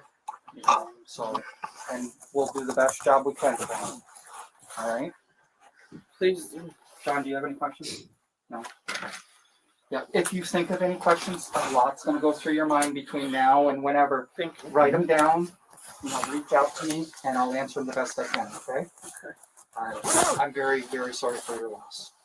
Thank you. We'll put you later.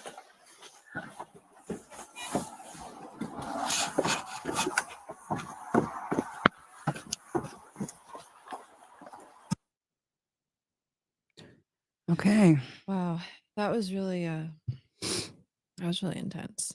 Yeah. Jennifer, our hearts go out to you. Seriously. Mhm. Yeah. Okay. And there have been several people from this case who have retired or who have quit their jobs. And That's not so, odd or suspicious in any way. Yeah, I know. That's Okay.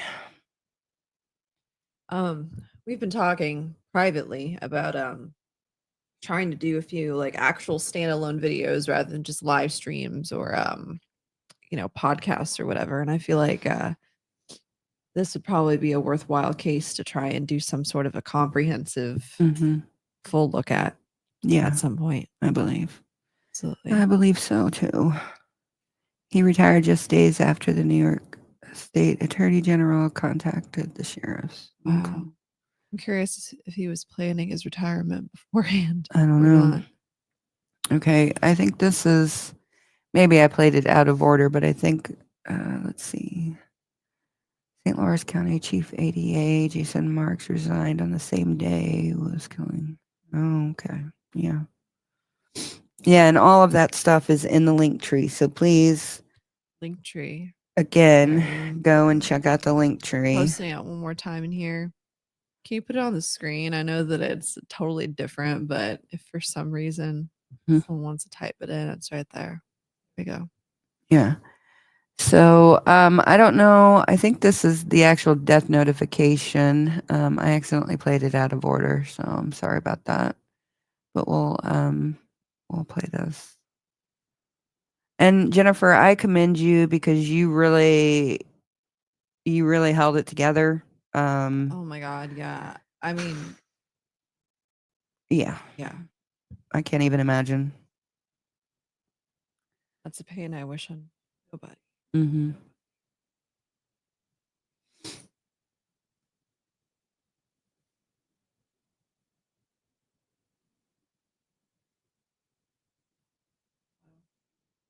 Okay, hold on. Let's go back to that.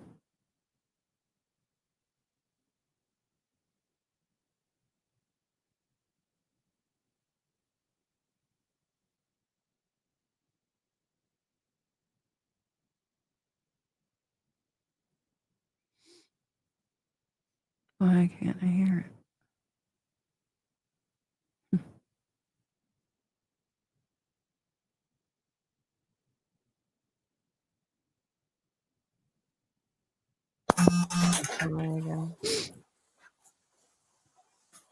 wonder why they do that. I wonder if there's any identifying information or something like that. Maybe it censors itself.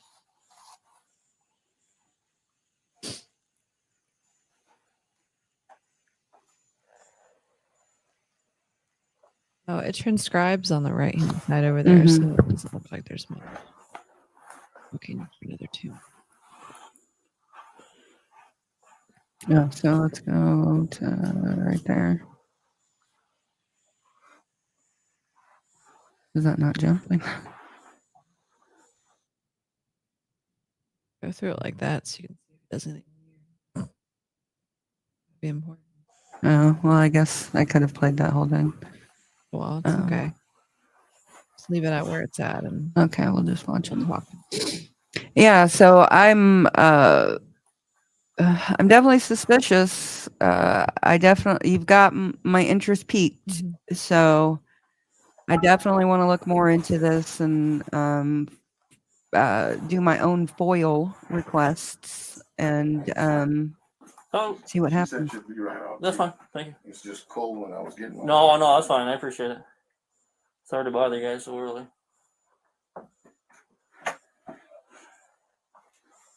Now, is this John Youngblood again, or is this somebody else? Is that her son? Trezay. Is he here? Mhm. Okay. He's upstairs. There's somebody right there in the window. Yeah. Pandemic. It's just That made we're holding school harder. too. Yeah, because Potsdam's enrolled on Fridays, right? Yep. That's right. That's another experience in itself right there. Yes, sir. Homeschool. Her ex. Gotcha.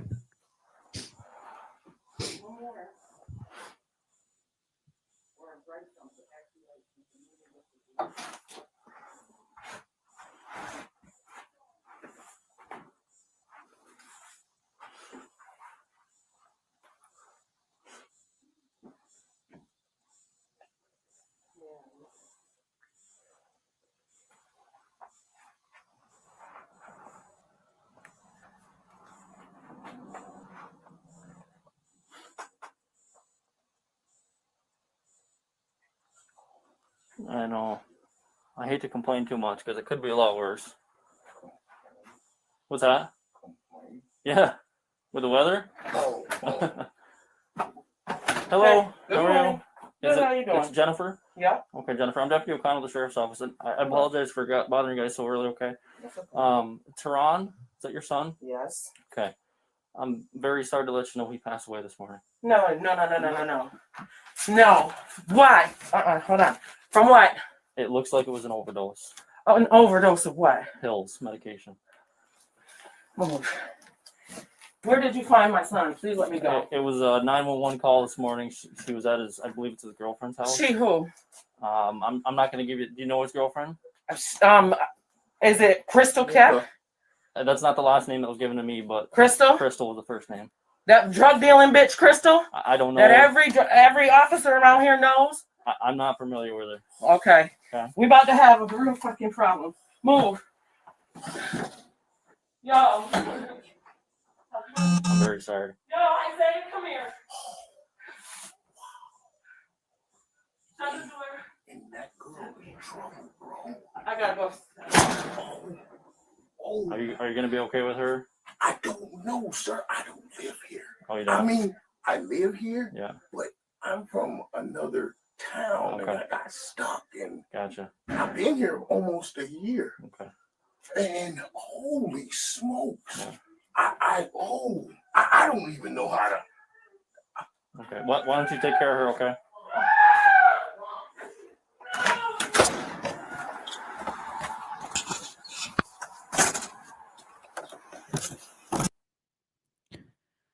I'm sorry.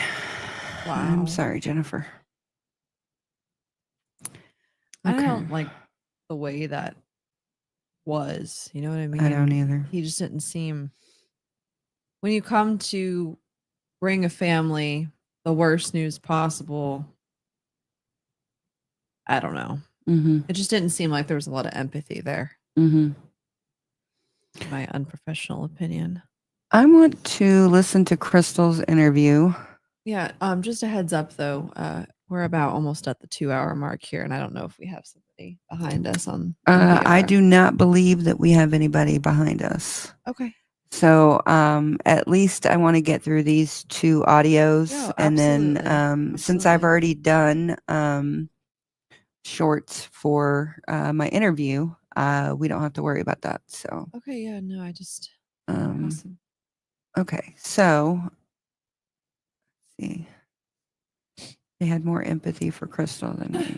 I believe that. Okay, so we're gonna listen to Crystal's interview first, and then we'll just go in order. Okay, so.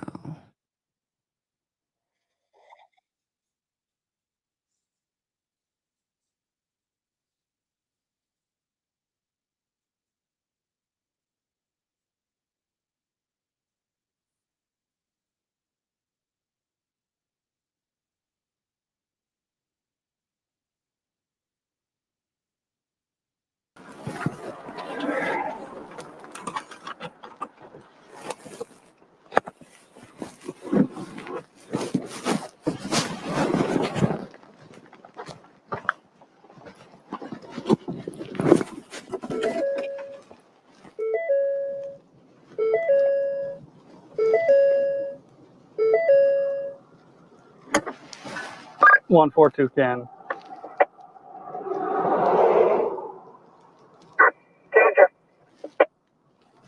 Out at 236 State Highway 11B, Potsdam, interview.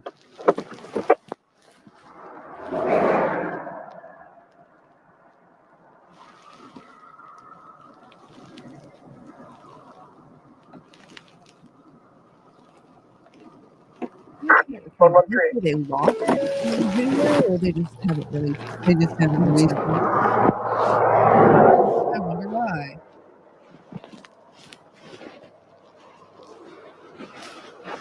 Oh wow. Okay.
Hey, Brian, how's it going?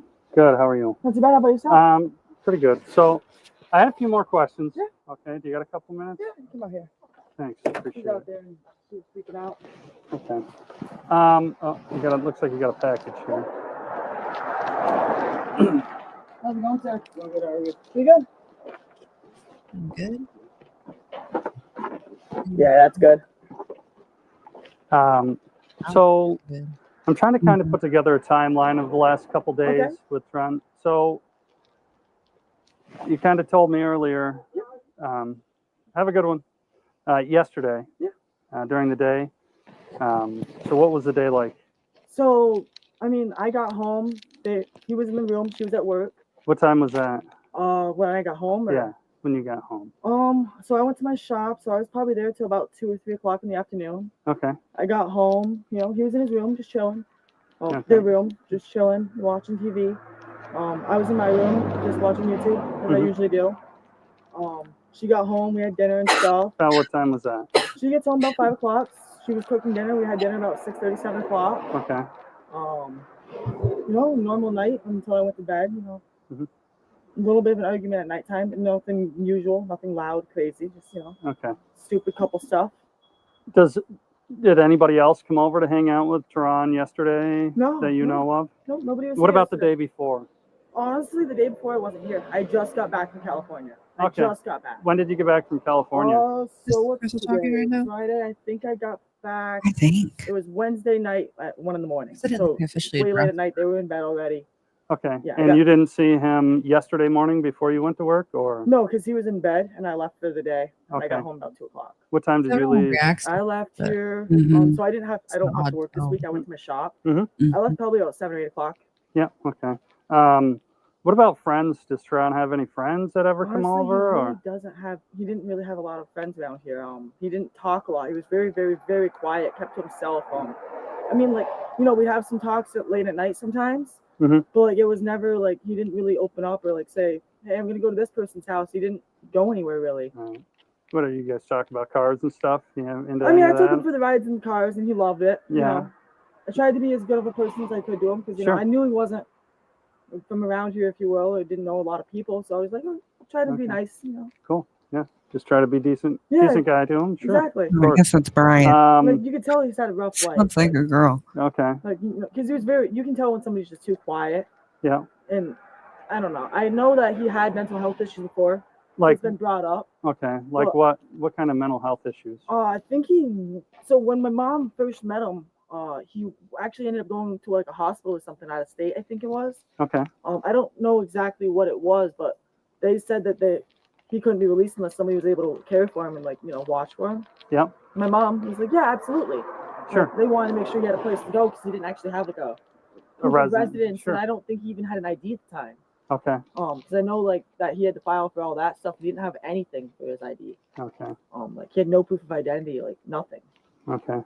I don't even know how that happens. Yeah, that's a good question. Like Yeah. I don't know how like somebody like literally loses everything that they have, like Sure. birth certificate, ID. Yeah, wild. it's hard to imagine, but Yeah, unfortunately, there's probably a lot of people out there like that. It's really sad. Yeah, sure. So he didn't ever have like anybody come over and hang out or anything like No, he never had anybody over. that. Okay. Did he go anywhere? Did he go to like I his mean- mom's or? So from what I heard, him and his mom didn't get along too well. Okay. Whenever it was brought up, it was a very quiet conversation. He changed the subject almost immediately. Oh yeah. So I don't know, honestly. Like obviously I go to work throughout the day, so Sure. if he went anywhere throughout the day, I wouldn't really know. Okay. Because he had a house key and everything. Sure. So Sure. he can come and go as he pleased and such. Yeah. Is your mom around? Yeah, to she's talk? just in the house hyperventilating. She's just losing her shit. She can't even make a sentence. All she's saying is no. I can imagine. It's very difficult. Do My you think? aunt's here just trying to like, comfort her. Okay. Do you think there's any way I could talk with her? Could you check and see Yeah, if she's willing to just? I'm just like I said. I'm trying to put together the last couple days Absolutely. to see if he, went somewhere or if he, Yeah, no, absolutely. stuff like that. Yeah. Just to get a little information. Okay. I really appreciate it, I'll Brian. see if she can come down. Sure. Yeah, I heard Thank about you. that up there.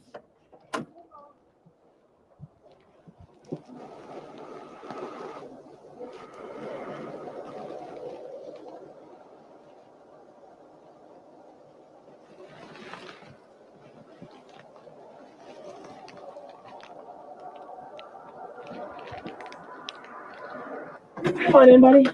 Thanks, man. I really appreciate it.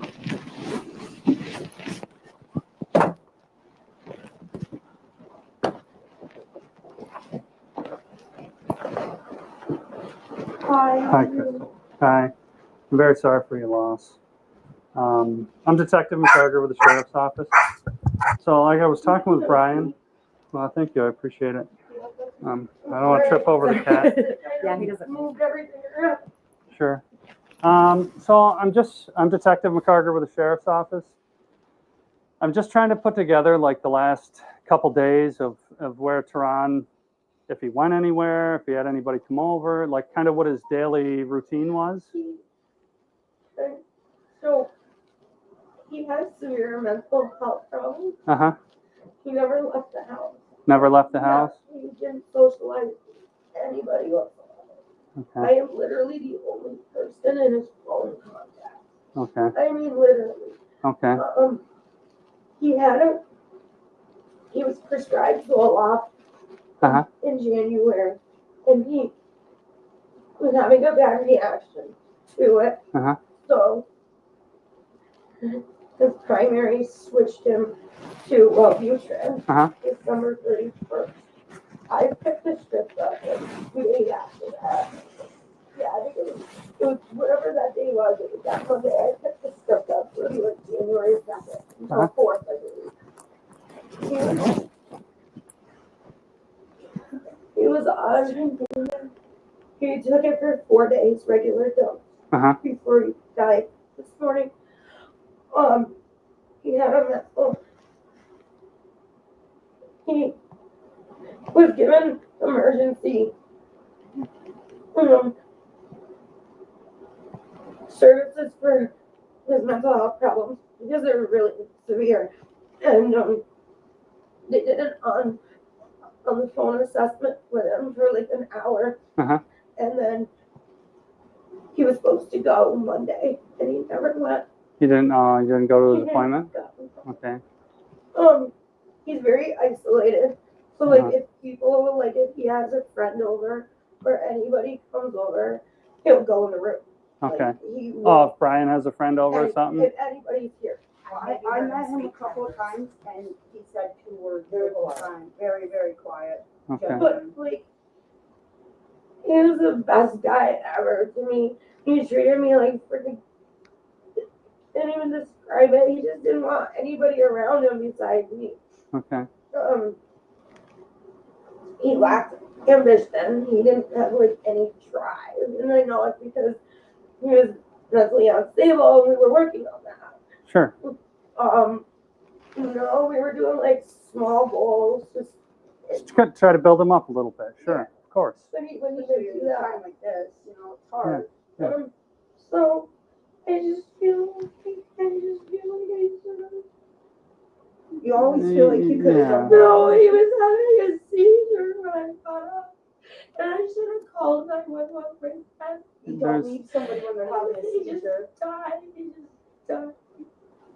He was having a seizure. You can't blame yourself. That's what we've been. You really can't. Okay. I understand. What am I gonna do? You gotta be strong. I know, yeah. Not this moment. So, when was the last time he went somewhere? Well, Does he go visit his mother at all, or there's a piece of shit. what? He didn't really have much to do with her, or Well, for example, her boyfriend stabbed him right here, and she chose her boy. I mean, kid, he grew up in foster care. She's a piece of shit. No problems. that was back over the summer. Yeah, he got stabbed in July. Yeah. He Okay. went to go visit her, and whoever this boyfriend is stabbed him. And he had to go, obviously go to the hospital. Sure. And they stitched it up, and then he ended up getting like a severe infection. So he had to go get antibiotics for it. It was pretty nasty scar. Right. I know we went to dinner Sunday. Yeah. We went to dinner Sunday? That would have been okay. And we went to Okay. dinner on New Year's Eve and he said maybe 2 words. Just real quiet, huh? Yeah. But that's not out of the ordinary. for Yeah, him, that's I've it met him a sounds. couple of times and each time he was quiet. When it's like just me and him, he never shut up. I think I was More comfortable. I was this person. Sure. Um, Absolutely. His mom is the head of the Black Lives Matter shit. Like she's a joke. Yeah. Okay. That I know that bothered him a little bit too because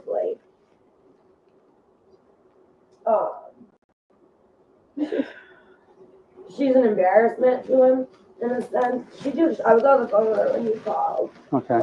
She was asking me a lot of questions, but Sure. I don't even hear any sadness or sorrow in her voice. Like how cold can you be? What kind of person are you? I couldn't imagine. I can't imagine what you're going through. And no. Asking who doctors and what he, I mean, I guess. Who did he see for a doctor? Dr. Pat Malingman. He's at the EJ Noble. In Canton? Yeah. Okay.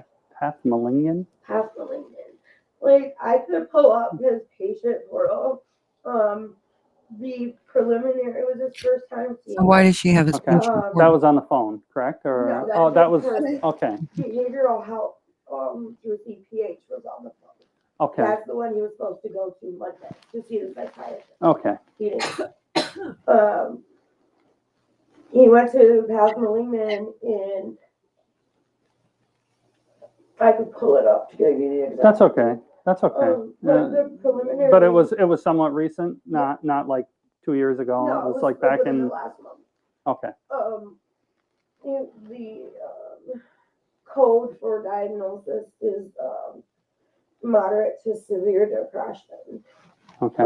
And then behavioral health called him actually the very day that he went and saw the primary. It was Okay. like whatever the report was, it came back pretty serious. Sure.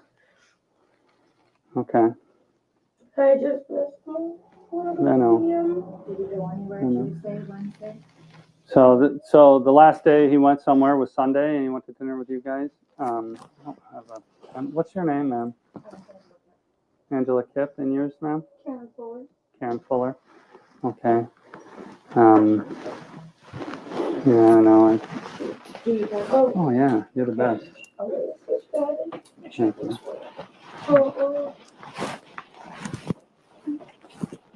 Okay. If I have any other questions for you, I'll stop in, or would you prefer I call, or? I mean, I work. Normally, I'm at work. Right Sure, of course. It doesn't.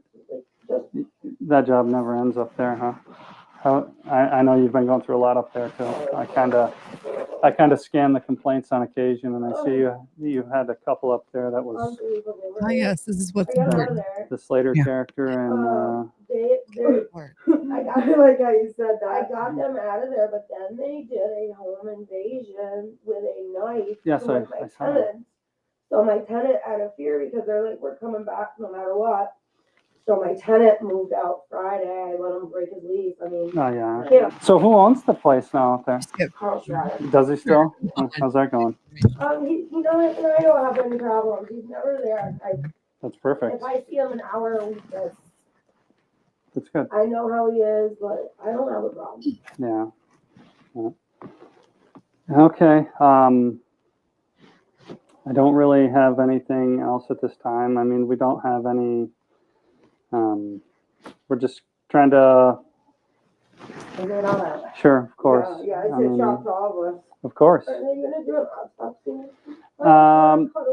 I don't know. I couldn't tell you. I'm just out talking with some people right now, and it sounds like does he have any friends?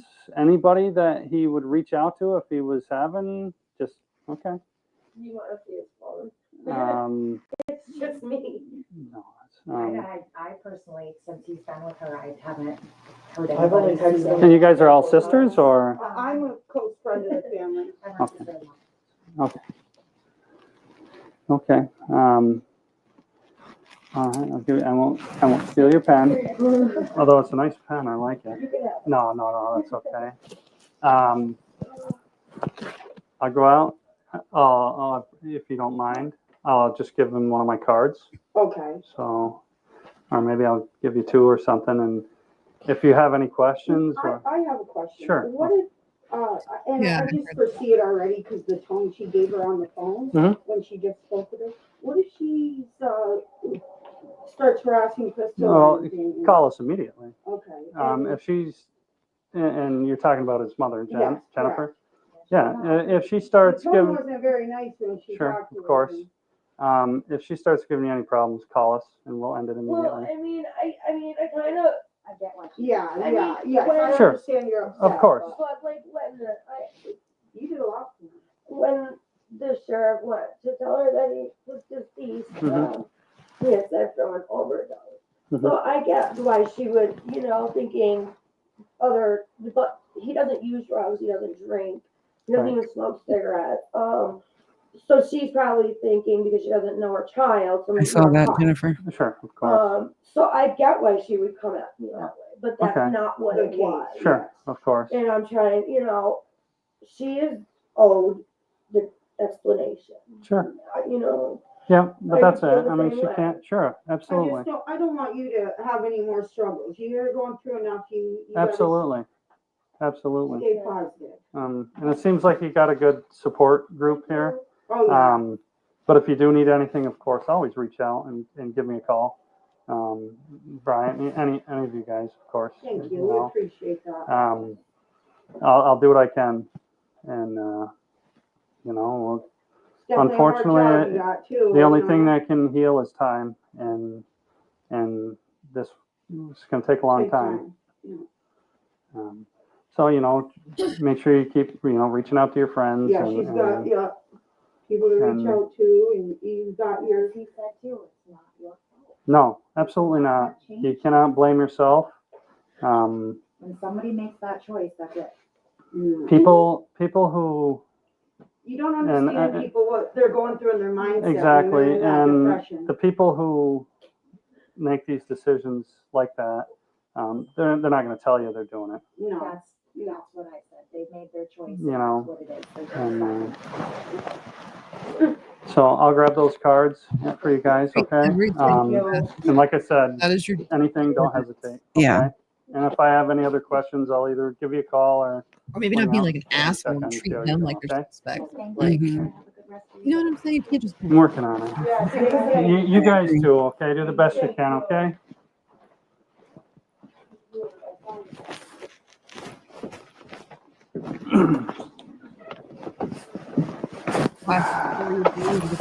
White one.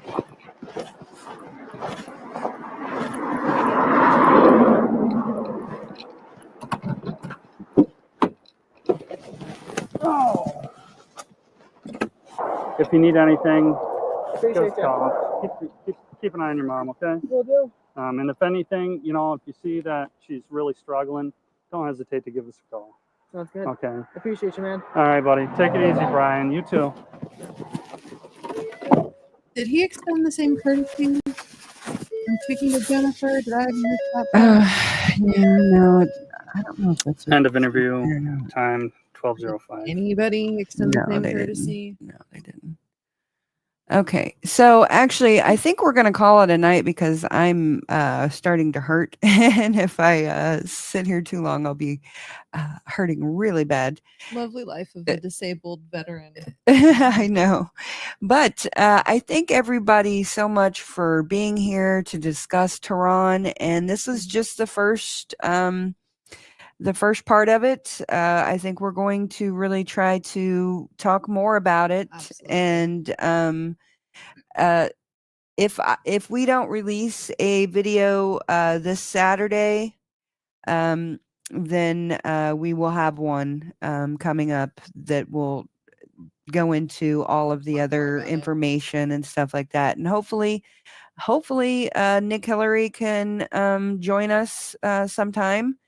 And if Detective Jones or Sheriff Jones would like to join us, he's more than welcome to too.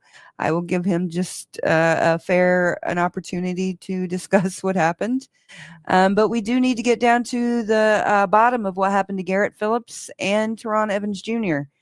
And so if please just go out there, look at Jennifer's link tree, share it out, and just do whatever you can to promote this story and let people know about the injustice that Jennifer and her family has faced, and that Garrett Phillips injustice. There's been no justice for Garrett as well. So this is just one of countless examples, never-ending examples of the police dropping the ball. And especially when it involves minorities, people just, yeah, sorry, the words aren't coming to me right now. I'm getting upset again, but yeah, not even a fraction as upset as Jennifer. This just, yeah, it's fucked up. And I'm sorry, Black Lives Matter, and we need to make sure that we are just 100% seeing that from the rooftops. Show up to the protests going on in your areas. If you believe in a cause, show up and show out. Don't let this just become another thing to fade into the background. to really agree. get Terron's story out there. And like I said, I don't know if it's gonna be flyers or business cards or what, but We'll do something at CrimeCon. We promise. That's Mhm. our promise to you. That's our promise to Terron. So Mhm. yeah.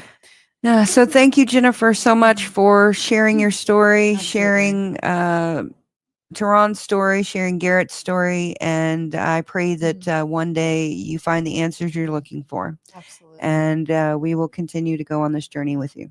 And I don't remember if we mentioned this. This is unrelated, but this is the 1 year anniversary of the channel. Did you mention that earlier? Yeah, earlier. It is the 1 year anniversary of the channel.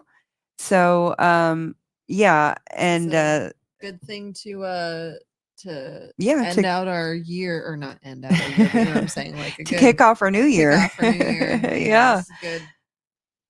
This is good. Yeah. So please have a blessed night, a blessed week. Please go out and do something to change the world and make it better. Absolutely. Have a blessed night. Ladies and gentlemen, thank you for tuning in to Military Broadcast Radio. As we wrap up today's show, we want to remind you that the podcast of today's episode will be available right after we go off the air. So if you missed any part of the show or want to listen again, be sure to check it out. And remember, we're here to support and honor our veterans. Your stories and experiences matter, and we are committed to giving you a platform to share them. That's right. We're here to give our veterans a voice. So don't forget to catch the podcast and stay connected with us. Giving our veterans a voice.